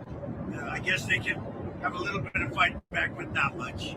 Not much. We've taken out their air forces. We've taken out their navy. We've taken out their air defense. There's no air defense whatsoever. We've taken out their leadership times 2 or 3. It might be 3. We'll find out soon. See, there's President Trump. He's repeating something he said on Truth Social over the weekend, that they have been decimated. Another Truth Social said that they have been 100% militarily destroyed. I don't know how you characterize 100% and then say, but they still have a little bit of ability to throw stuff here and there. And, I guess they can throw a drone or two up. Well, I mean, just even by definition, that's not 100%. But then you have the sticky little problem of the Strait of Hormuz. You have the concurrent problem of that sticky little thing of oil prices remaining high. And let's see, I think as of right now, it's still at $95 a barrel. So that hasn't gone down over the weekend. It didn't go up. And I guess President Trump can be thankful for that. But in the process of getting this done, he's trying to say, how can we get this open? Because whatever that oil is today, it's by clearly not going to stay that way because of many economic fundamentals, the fundamentals of oil field itself, how the oil progression and distribution throughout the world works, how the production, all those kinds of things makes it very clear that this kind of a plateau it's been on for a number of days now at 95 to 98, not going to stay there long. He seems to be aware of that. And he's trying to put on a good face to make it sound, kind of keep markets settled and calmed. And apparently that's having, I don't know why, but it's having some success because it hasn't gone up like that, even though military and economic fundamentals would argue that the price is going to continue to go up and that the risk to the global economy is only accelerating and increasing precisely because the fundamentals required to get that strait open are incredibly difficult to unwind. And that's almost certainly going to be the most likely case is going to be a diplomatic off-ramp, not a military solution, as we're going to see throughout the course of this issue here. Let me take a look at what one of the biggest wars advocates have said. This is General Jack Keane. And he's sitting here saying that even he recognizes that the central issue is the Strait of Hormuz.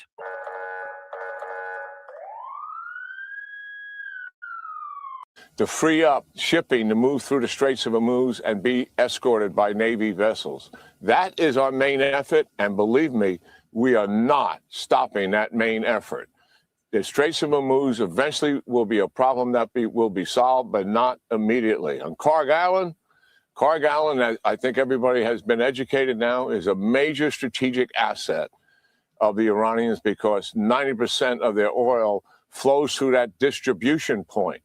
And what I believe taking down the military was all about, Maria, is really about messaging the Iranians. We told them in no uncertain terms, by taking down the military capability and not taking down the oil infrastructure, we can take Carg Island at a time of our choosing. Would we take it in the future? Those options are there for the president. Likely towards the end of this, because if we take Carg Island, either we occupy it or blockade it, there's a number of things that we can do. It's kind of checkmate for the regime. Frustrated with the way you currently file your taxes? What if you could track your tax expert's process? Oh, yeah, there's that optimism and that positive thinking coming through, shining again, General Keane. It's checkmate. We've signaled, and those darn Iranians, I'm sure they're quaking in their boots, and they're just ready to capitulate, except they haven't so far, and they have taken everything you've been able to throw at them. So I'm not sure upon what basis you want to have this confidence that it's checkmated because of the Carg Island. And just to kind of remind you here, again, Carg Island is the top. Okay, so here's the Gulf of Oman, the Strait of Hormuz here, the Persian Gulf, and then way up here, you see this little dot right here. This is Carg Island, and you can even see as we zoom in on it, you can see all the oil infrastructure and a lot of the storage tanks, and a lot of this other stuff are the facilities that the Iranians have used to offload their oil, which is where a lot of the oil, actually for the Iranians, all of their oil, or not all of it, but a significant portion of it went through that then got into the Persian Gulf and then came out through the straits and on into the rest of the world. So he's saying, yeah, if we take this out, that's going to cripple Iran, that somehow that's going to make the Strait of Hormuz open. Let me just tell you, there is no connection to Carg Island and opening up the Strait of Hormuz. If anything, if you take out Carg Island, there will be counteractions. And as I keep telling you over and over, one of the biggest sins of this generation of Western leaders is that we keep thinking that actions don't have counteractions, that we can do things and nobody else can do anything in response. Now, part of the reason they think that is because it has worked that way a lot of the time. We have been free to do so many things over so many decades, really, and especially in recent years, and there hasn't been that much pushback. sometimes none at all, as in Venezuela. Kind of reinforced a negative belief that we can do whatever we want and no one's going to do anything. Well, we should have been disabused of that with what happened when we tried to expand NATO up to the Russian border into Ukraine. And that action had a pretty dramatic counteraction.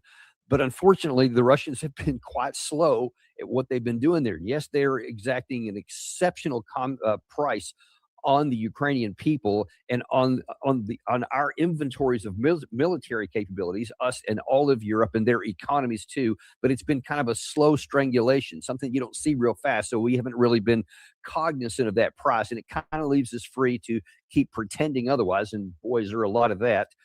But that is the same thing that is at play right here, that same mentality. And you see General Keane have it. You see President Trump, and that previous soundbite shows that we think we can do whatever we want and there won't be a response. In fact, it's so strong that it's checkmate. All we have to do is drop a few bombs on Karg Island, bam, problem solved. But listen, there's no connection between causing economic pain for Iran and having that strait opened up. If anyone thinks that if we bomb Karg Island and damage their facilities, then it will be a no kidding serious problem for the Iranian side, and it will be a real cost. No question about that. But those are things that can be repaired over time. But if you think that that's going to cause them to say, oh, dang it. All right, well, I guess we're going to have to open the straits now and stop. I mean, that just think about what that would mean. That would mean that the Iranian side has had their country just bombed to smithereens and all kinds of damage done. Their leader assassinated. Many of their top military and political leaders also assassinated. Family members of those of the ruling elite assassinated. Their what was left of their air force decimated. Their surface navy, at least the big combatants, the big top warships, obliterated. All of that. And then will have taken out Karg Island, which is going to cause them, it's going to take a long time to be able to recover that. And then at that point, you think they're going to say, Uncle, all right, everything's going to be fine for you. We're going to open up the pathways. I mean, that is such infantile thinking. And if I can be so bold as to say suicidal thinking on our part, because let me tell you what the more likely scenario would be. That would make the Iranians say, not only no, but hell no. We're not even going to have a negotiation over this. Right now, they're willing to negotiate, but under definitely different terms than existed prior to this war of choice on the 28th of February. Now then, they're saying things like, you're going to pay reparations, you're going to leave the Gulf, and we're going to get security guarantees from other people. That's what we're asking for. That's what they're asking for. Huge asks right now that it's not even possible right now. So effectively, there is no negotiation. But you do that, then almost certainly even that difficult task is going to at least come off the board for a while, or they'll add to it. And in the meantime, they will keep the strait shut down, and they will likely accelerate their strikes against other Gulf allies. And if you take out their 90% of their ability to produce oil and get it transported out, you can be guaranteed, or as close to it as you can get, that Iran will reciprocate and will start hitting our allies in the region and making their ability to produce oil go down. So then it won't be just a matter of getting the Gulf, the Strait of Hormuz opened up. Now you're going to have long-term repair, even once all of the conflict is over, to try and repair it. That means it's going to be medium and possibly long-term implications for the flow of oil. And that's going to make oil price go up and stay up for an extended period of time. So if you're thinking that's what you're going to do and that's going to be checkmate, you need to think again before you take that action. So there are consequences and counteractions to your actions. Man, wake up on that. Unfortunately, the next soundbite I want to show you here, we're talking about the economic situation. This again just shows the administration really at all levels just seems to be totally disconnected from reality. And a lot of this is, I think some of these things I think they do know, but then this shows you, Gary showed you those evidences over the weekend on our intelligence brief show on Saturday about these just pathetic comic kind of things with little kids, video game kind of things, and interspersing that with combat and somehow making it sound like that's a good thing. And I don't even know what their intent was. Is something funny? They thought that was going to include people. Yeah, that one right there. That's kind of the mentality where we are. Something so infantile, and you think that that's going to help the war effort in any way with communicating to the American people. Well, there was another one over the weekend where Mr. Hassett, our economic czar, so to speak, is going to try and explain to the American people that, hey, listen, this whole thing about the shutdown of the Strait of Hormuz and the problem with oil, that's not a problem for us, man. America is not going to have its economy harmed by what the Iranians are doing. The bottom line is that in the 70s, we didn't produce much oil, but now we do. And so America's in a very strong position. They think that they're going to harm the U.S. economy and get President Trump to back down. There couldn't be anything that was a stupider thing to say, because the bottom line is that our economy has got all this momentum in the world, and we've got lots and lots of oil. Yes. So let's just take an isolation out the United States and pretend like it's an island, and what happens in the rest of the world doesn't matter. I mean, I don't even hardly have to say it. And certainly our viewership, you guys are savvy enough to understand that oil is a global commodity, that what happens in one place affects it everywhere else because the price of oil affects everybody. And everybody has to pay the same price, whether you're talking oil made in the United States or oil produced in Venezuela or in Saudi Arabia or anywhere else for that matter. Oil is a global commodity. That's the global price. You have a couple of different ones. You have the West Texas, the WTI, and then one other benchmark as well. But they're not much difference here. And that's what everybody pays for the same thing. So it's not as though that if the price of oil goes up to $120, $150, $200 globally, but we're like, hey, man, we produce oil at home, so we're just going to keep it at, I don't know, 70, something that's cool, something we can handle, 67 like it was before. It doesn't work that way. It just doesn't work that way. It's a global commodity. So what happens in there very much does matter here. And I don't think even people that are watching that are stupid enough on the mainstream media are stupid enough to buy that, you know, with that crappy grin on his face, that somehow that's going to reassure people. That just shows you the problem, that you have this disconnect from reality. And that's not going to reassure people, folks, especially those who know what's going on. In fact, that's going to undermine their confidence, because they're thinking, man, if this is what you're trying to convince us and you're taking actions that aren't solving this problem, and you took actions that knowingly got us into this, I mean, anyone with half a brain would understand what was likely to happen by starting this war of choice. And now that it's happened, you're trying to convince us that you're still not willing to deal with fundamentals that you can't alter and you can't spin away. These things that are applying, they are affecting already. I mean, just look, we've gone from $67 to $95 at the moment. And since the strait's not going to come open, it's going to be a problem for a while. And even Jack Keane and his optimistic scenario there about checkmate and all this nonsense, even he acknowledges, we're going to get it open. It's not going to come quickly.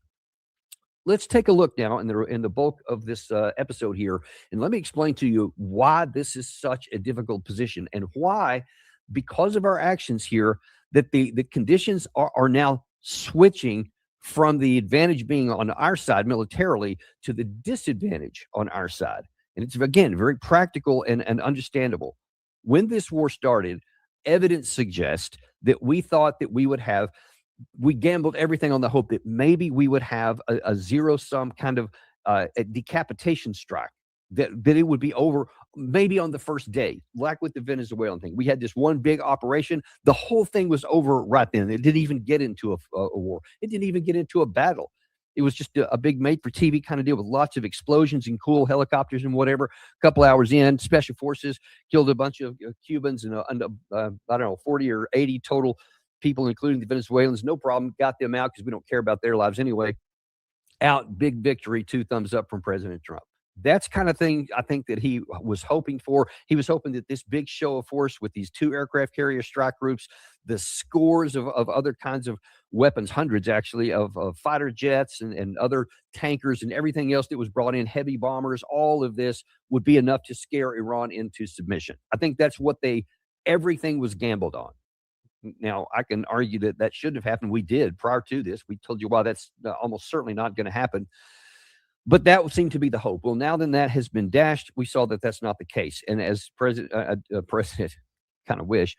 Doug McGregor had said on our show in the couple of weeks prior to this war starting, he said, I think that we would have about 2 weeks of really high intensity capabilities from all of the stockpiles of ammunition that we had put in the region, the air power, sea power, all that stuff. We would have a couple of weeks of really high intensity weapons.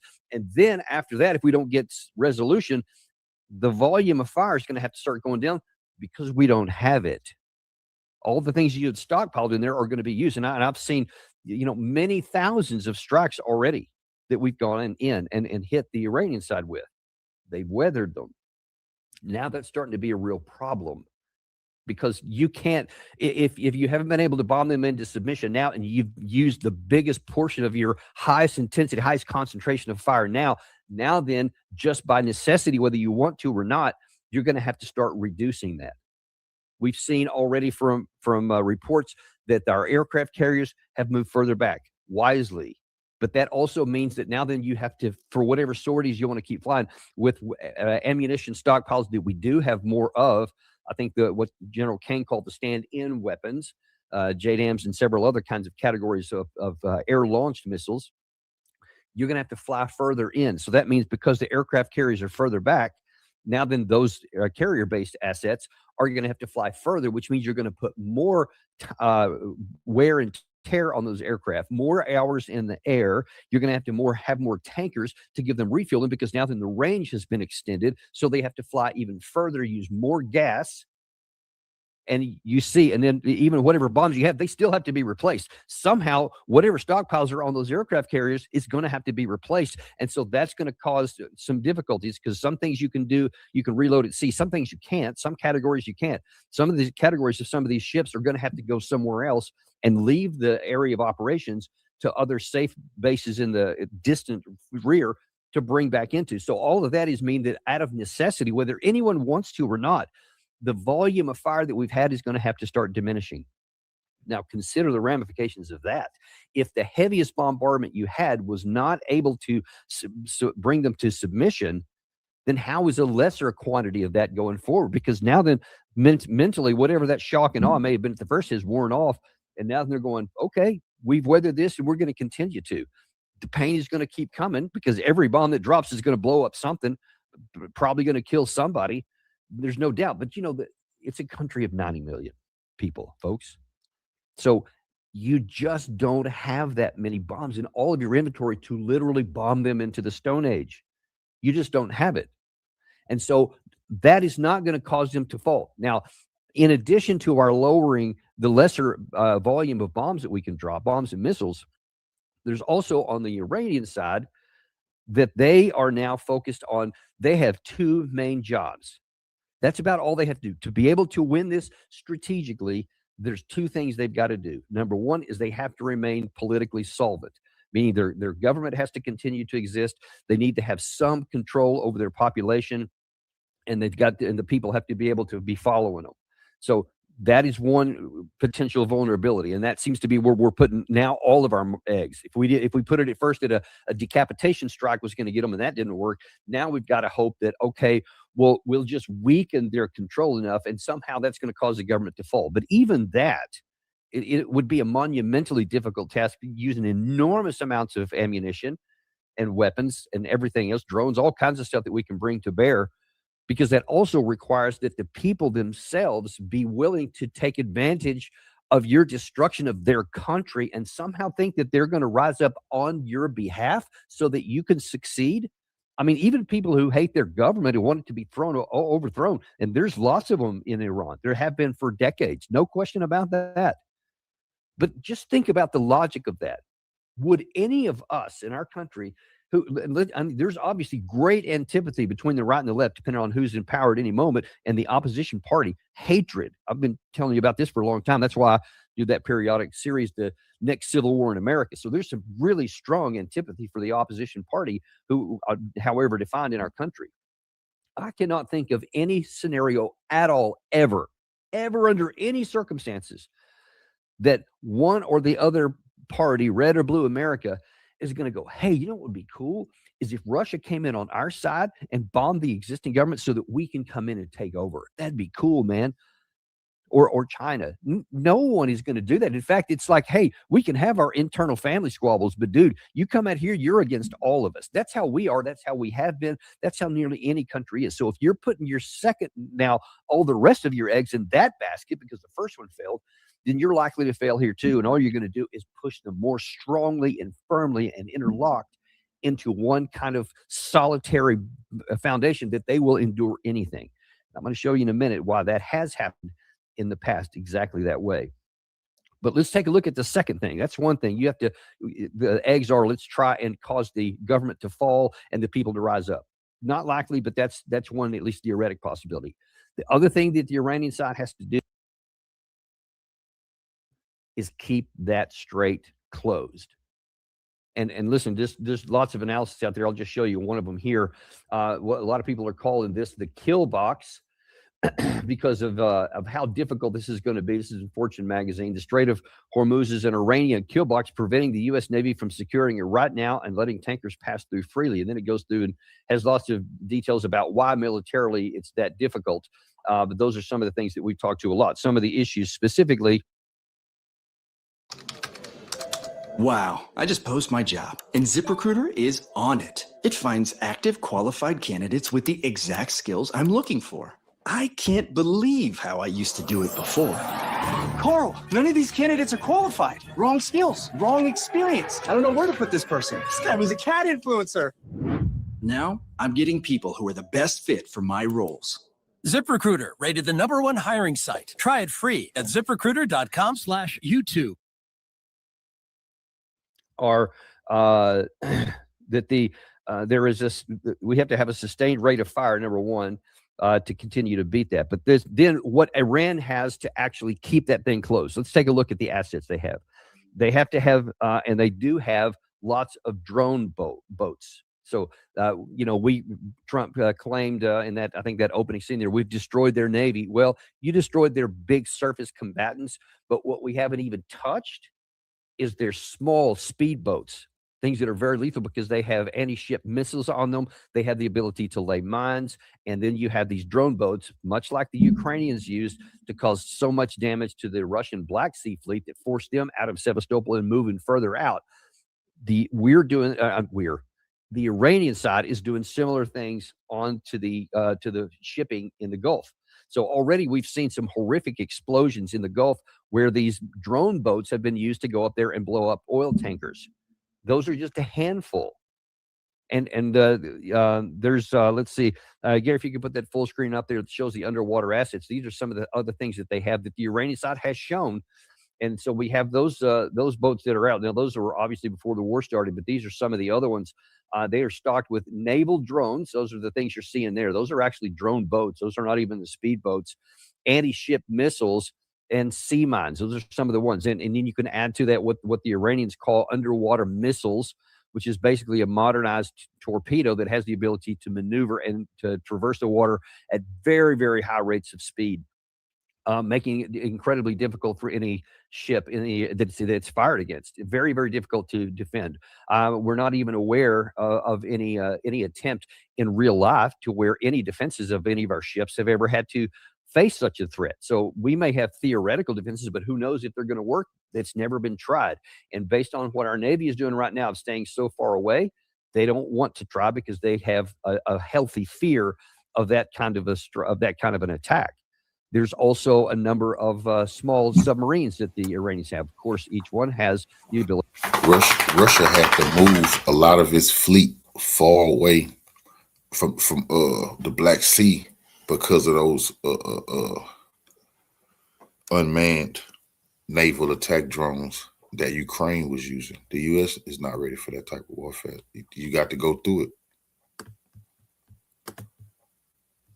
Ability to fire torpedoes as Russia well. lost some advanced warships. So all of these assets the Iran side can use to keep that thing closed. And again, now that's all the water and underwater things. I haven't even talked about long-range artillery, which they have a lot of as well. And that can be up and down that Gulf. And let me show you that here too, because I want to show you just the nature of how difficult this is. So you see, this is the strait right here. Well, it's not enough to say, hey, maybe we take these islands here. Maybe we take all these islands and make it and make it go out here. It's not like they need these in order to shoot. What are you going to do about this whole strip here? I mean, let's look at that. Look at that. Just this one stretch here around those islands, just to this area here, is 95 miles. So when you look at all the different shoreline, it's about 100 miles to there. Then just look at a different area here from this point further. So even if you make it through the straits, in order to get out into open sea, you've got to pass through this area here. And so even from that point forward, you would go from, as soon as it's going to work right here, from here over to the end of it, where they would have to cross through basically, I think the border is right here. You see, it's almost 300 miles, folks. Another 300 miles. So it's 100 miles from here, about 300 miles from here. So just from here over, that's about 400 miles of shoreline that you're going to have to defend against. Now, I'm not aware of how any possibility that you could actually go in there. I mean, are you going to go in on the ground? Are you going to have where you're going to try to take over the shoreline, a 400-mile shoreline? And of course, you don't just get the shoreline. You have to go scores of kilometers deep into the country along that. So that is a huge square kilometers that you would have to get. And even that is only for those categories that are like the short and medium range. Then you have, and actually this is the short range. Then there's medium and long range. You would basically have to have the whole country, because otherwise, even if you went in and you took all of that stuff, all of that territory I just showed you, you still can't open the strait, because the medium and long range missiles will be able to range the Strait of Hormuz, and it's going to be wide open. And that's if you somehow got rid of everything in the underwater and on the water I just showed you. And we don't have the resources for that. You understand what I'm saying here? The military difficulties. Why is Hassett not talking about this? Why is Jack Keane not talking about this? Why is Secretary of War Pete Hegseth not talking about this? Why is General Kane not talking about this? Why is President Trump not talking about this? If you want to say we're going to get this thing open, you've got to have a plan. And for President Trump, also over the weekend, he says, you know what? We need some Navy boat, or we need some other navies. I want the Chinese Navy, the Japanese Navy, the South Korean Navy, the British Navy, the French Navy. I want you guys to all come and help us. So far, I know you're not going to believe this. You're going to think this is crazy. You're thinking I'm making this up, but it's true. None of those nations have agreed to do that. Britain has expressly said, yeah, we're not doing that. It's Keir Starmer over the weekend. We'll show you that in a show later this afternoon. Emmanuel Macron, no. That China, are you serious? I mean, they're like, you realize we're on Iran's side. We're actually helping them. And you think I'm going to come in and force it open with my Navy? I mean, that's by itself a real red flag that President Trump even included them in the request for it. Because he just looked and said, well, a bunch of Iranian percentage of their oil goes to China, so they must want it open. So how's about y'all come in? We don't want to do it for you. Not thinking through that to realize the absurdity of that China is like, yeah, we're not doing that. We're trying to help them stay afloat, not trying to help them get out of it. But you see that it wouldn't matter, because even with all of those navies combined, all you would do is be a shooting gallery for the Iranian side. I mean, you'd litter that thing with debris all over the place. All right, everybody, it's time not just to go back to school, but to come back and move forward. So what are you thinking? Why you're even asking? Because now that if you put most of the rest of your eggs in trying to get the government to fall and the people to rise up against you, and then your backup plan is to get the strait open by military means, there's no possibility of doing the latter. There's almost no possibility of doing the former. So what that tells you is our strategy has almost no chance of success at all. I might go so far as to say it doesn't happen, but you can never eliminate the vagaries of chance, and who knows, maybe some weird thing would happen in the government. I doubt very seriously the fundamentals are against it. But this one in the military, I can tell you there is no rational possibility, so long as their government stays viable and their military forces stay operational. You can't force it open. They have too many ways to knock this out. Let's look at what the U.S. has to do. So for Iran, they've only got to do two things: stay viable, keep the strait closed. That's it. That's all they have to do. They don't have to have a certain amount of anything destroyed. They don't have to have a certain amount of the regional allies hit. All they have to do is stay viable. Just have some kind of sustained rate. And by the way, while our sustained rate is now declining, And so we're going to have to increase that somehow. The Iranian side actually can minimize its sustained rate. I've talked to you about that since the beginning. So whatever that number was, I think at the beginning, now they realize because of the control of the strait, they can actually reduce further their sustained rate just to keep agitating, throwing some stuff into Israel, throwing some stuff into the Arab regimes around, throwing stuff at American military bases. They just have to remain viable, just a certain amount every day, a small amount, just to show we're still doing that. But their number one thing is to keep that strait closed and to keep complete control of it, because they have us a hand around our neck with that. And they know that. Now, what is it on our side? What do we have to do? We have to increase our firepower. We can't diminish it. So our sustained rate has to go up, because to have any chance at having the government topple, you're going to have to increase the firepower. You can't diminish it. If we diminish our sustained rate just out of necessity, then you're going to make it to where the other side goes, okay, we can handle this. And we've shown already, day 17, we can handle that. Then you look and you see, we also have to have, here's the problem with doing that too, on this one point here. We have global security requirements. For Iran, this is all in everything on this one, all assets, all inventories, everything is focused on keeping their government viable and the strait closed. Everything but goes in it because it's an existential struggle for them. America has global requirements. We brag about this all the time. But now it's really starting to work against us, because we can't just say, all right, forget it. Empty all of our arsenals, send everything over to the Persian Gulf. Let's just absolutely carpet bomb the place and just turn it into a wasteland. You can't do that because we have global requirements. What are you going to do in the Europe? Should something go south there? I mean, I obviously argue against having any kind of a conflict with Russia. But if something weird happens there, you got nothing. You understand what I'm saying? You got nothing if something happens there. I don't even need to talk about China over the Taiwan issue or anything else in the South China Seas. Anything happens there, we're going to do a separate show on this as soon as we get a chance here. But let's just kind of take a side little excursion, to use President Trump's word, and take a look at that. If we're having this much trouble with little Iran, who has very limited assets, what do you think is going to happen if we got into a fight with China over Taiwan in the Straits, the Taiwan Straits? Dude, believe me, that is not lost on Beijing. They are paying a lot of attention to this. And I think they're feeling a lot more confident about themselves. And if I were Taiwan right now, I would be looking to be a lot more amenable to the Chinese side and a lot less boisterous about talking any kind of independence or anything else. Because you can see, even if America came to your aid, it ain't going to make any difference.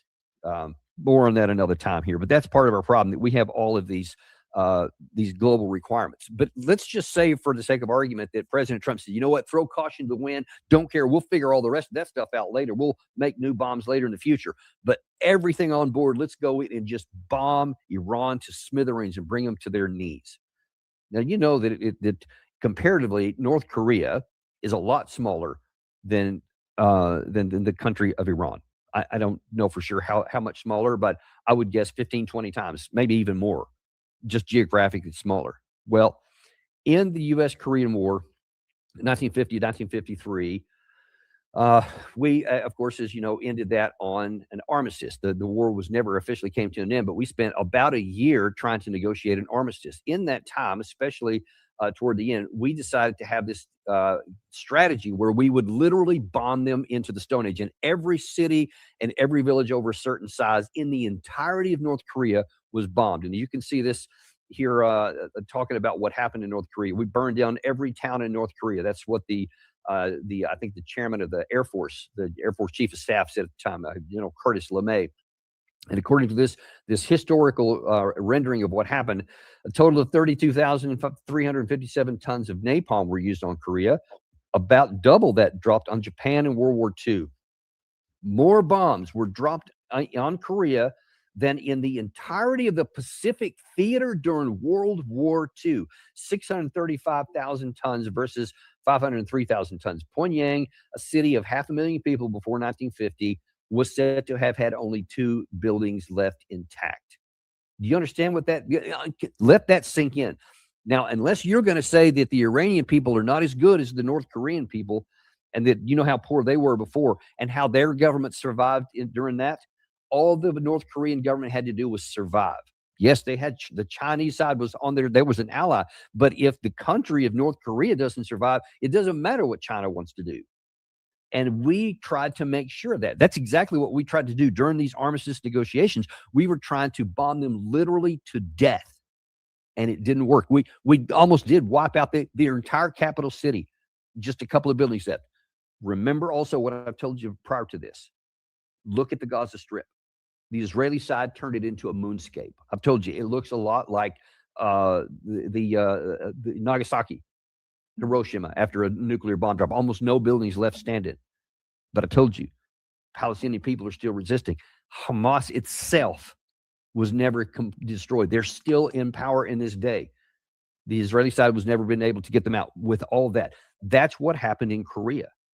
Now, you take a look at the city of Tehran by itself. It's a city of about, I think, 9 or 10 million, depending on how it's counted.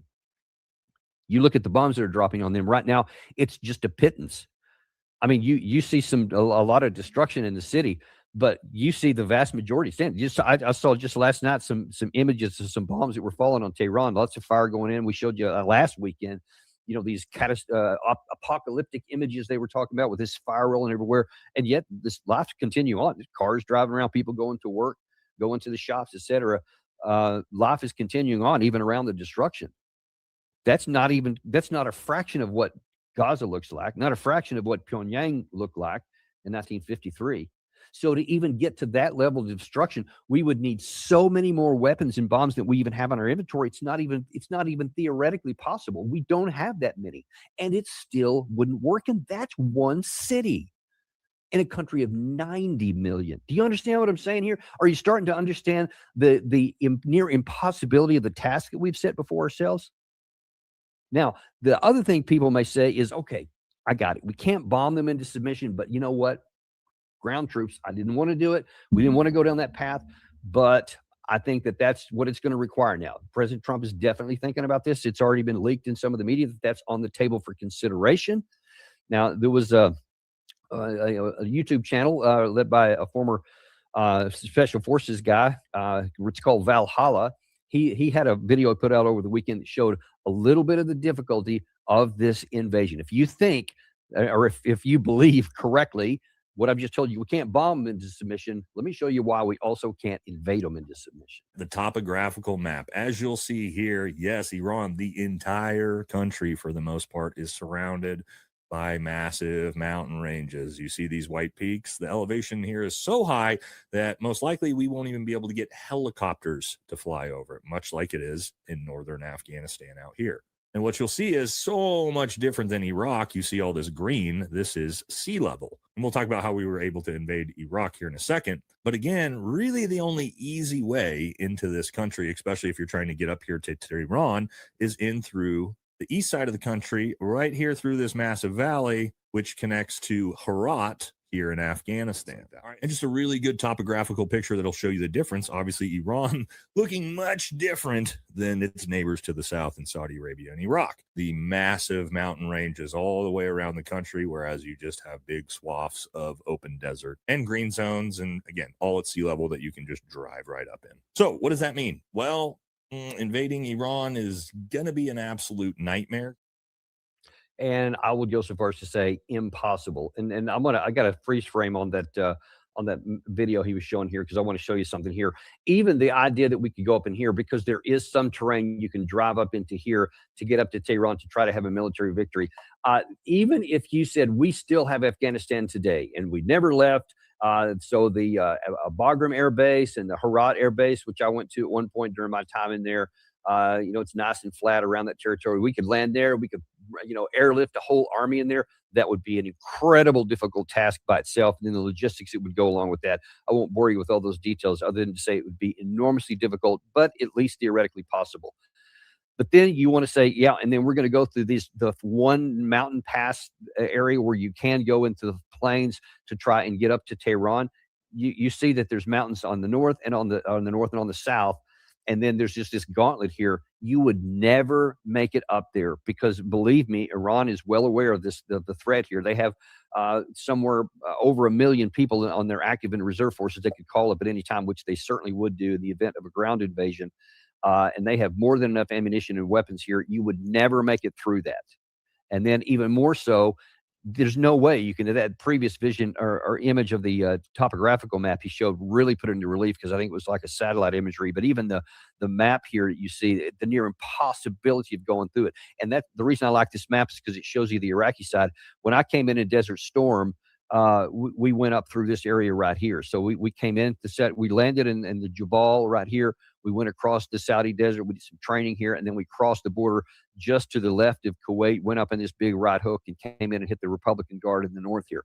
And it was a nice, I guess it was about a 2-day from the time we crossed the line of departure at the border. It was a couple of days before we got up into here and had the big battle of 7th Street Easting right here. In 2003, our troops, Gary, if you can put that other full screen that I have of the 2003 Iraq War, that's very instructive as well. And you see that, again, it came in from the south. It went up in that area that you saw is kind of the green area there. It also came in from the western border. So we had a lot of troops come in from a lot of different territory, all in the green area. And you see, compare that with the Rocky Mountains. It's a literal impossibility. You can't do it. And so that brings me to my next big concern. If we don't have the assets to take out their government, if bombing them into Stone Age isn't going to work, if we don't have the naval assets or the ground assets to open the Strait of Hormuz, either with naval power alone or with air power or even with the ground invasion, if you can't knock that out, then that leaves one of two options left. Either a political settlement and negotiations to end it on terms that can be acceptable to the Iranian side. And as I told you, those requirements are already through the roof already.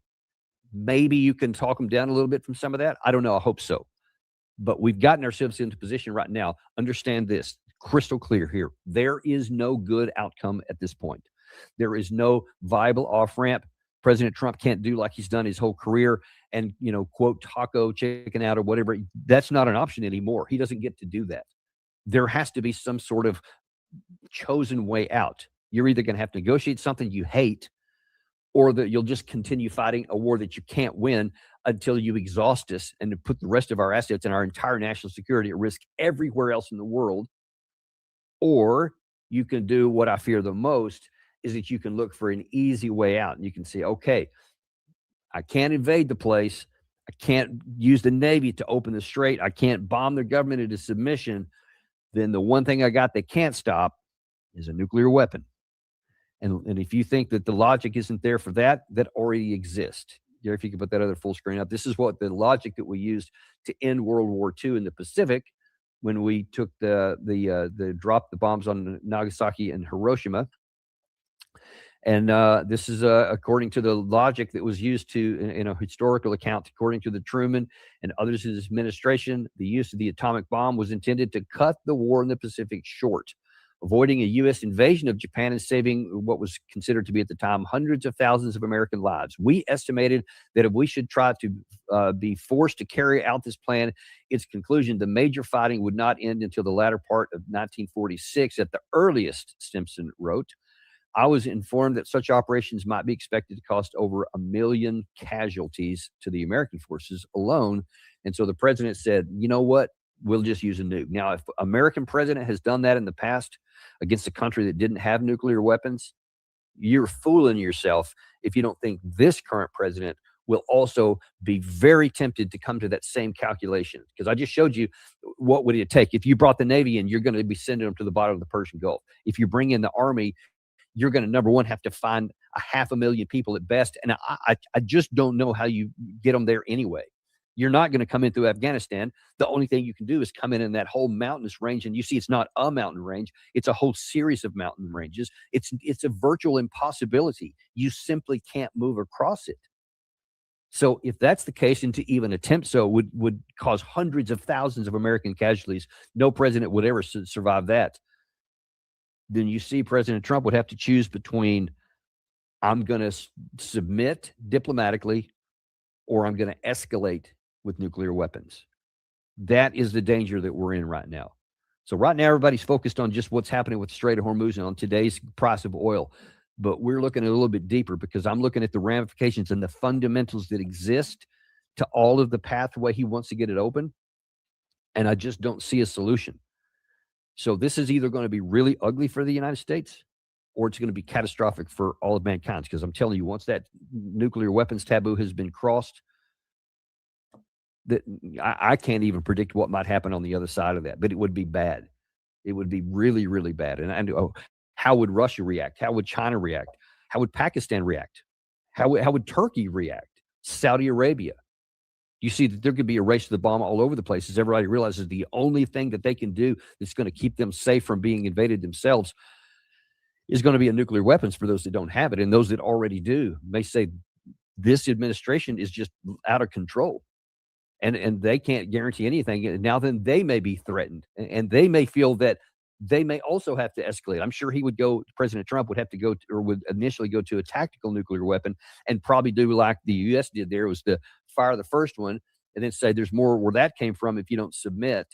And so it'd be escalated. Well, there'll be others that may be tempted to say, yeah, we're not going to sit here and wait for that to happen. We're going to escalate to our own nuclear weapons. And all kinds of things are possible. There's pros and cons to every bit of that. But if we take that path, it could be very, very dangerous indeed. Well, on that. Go figure. Follow me.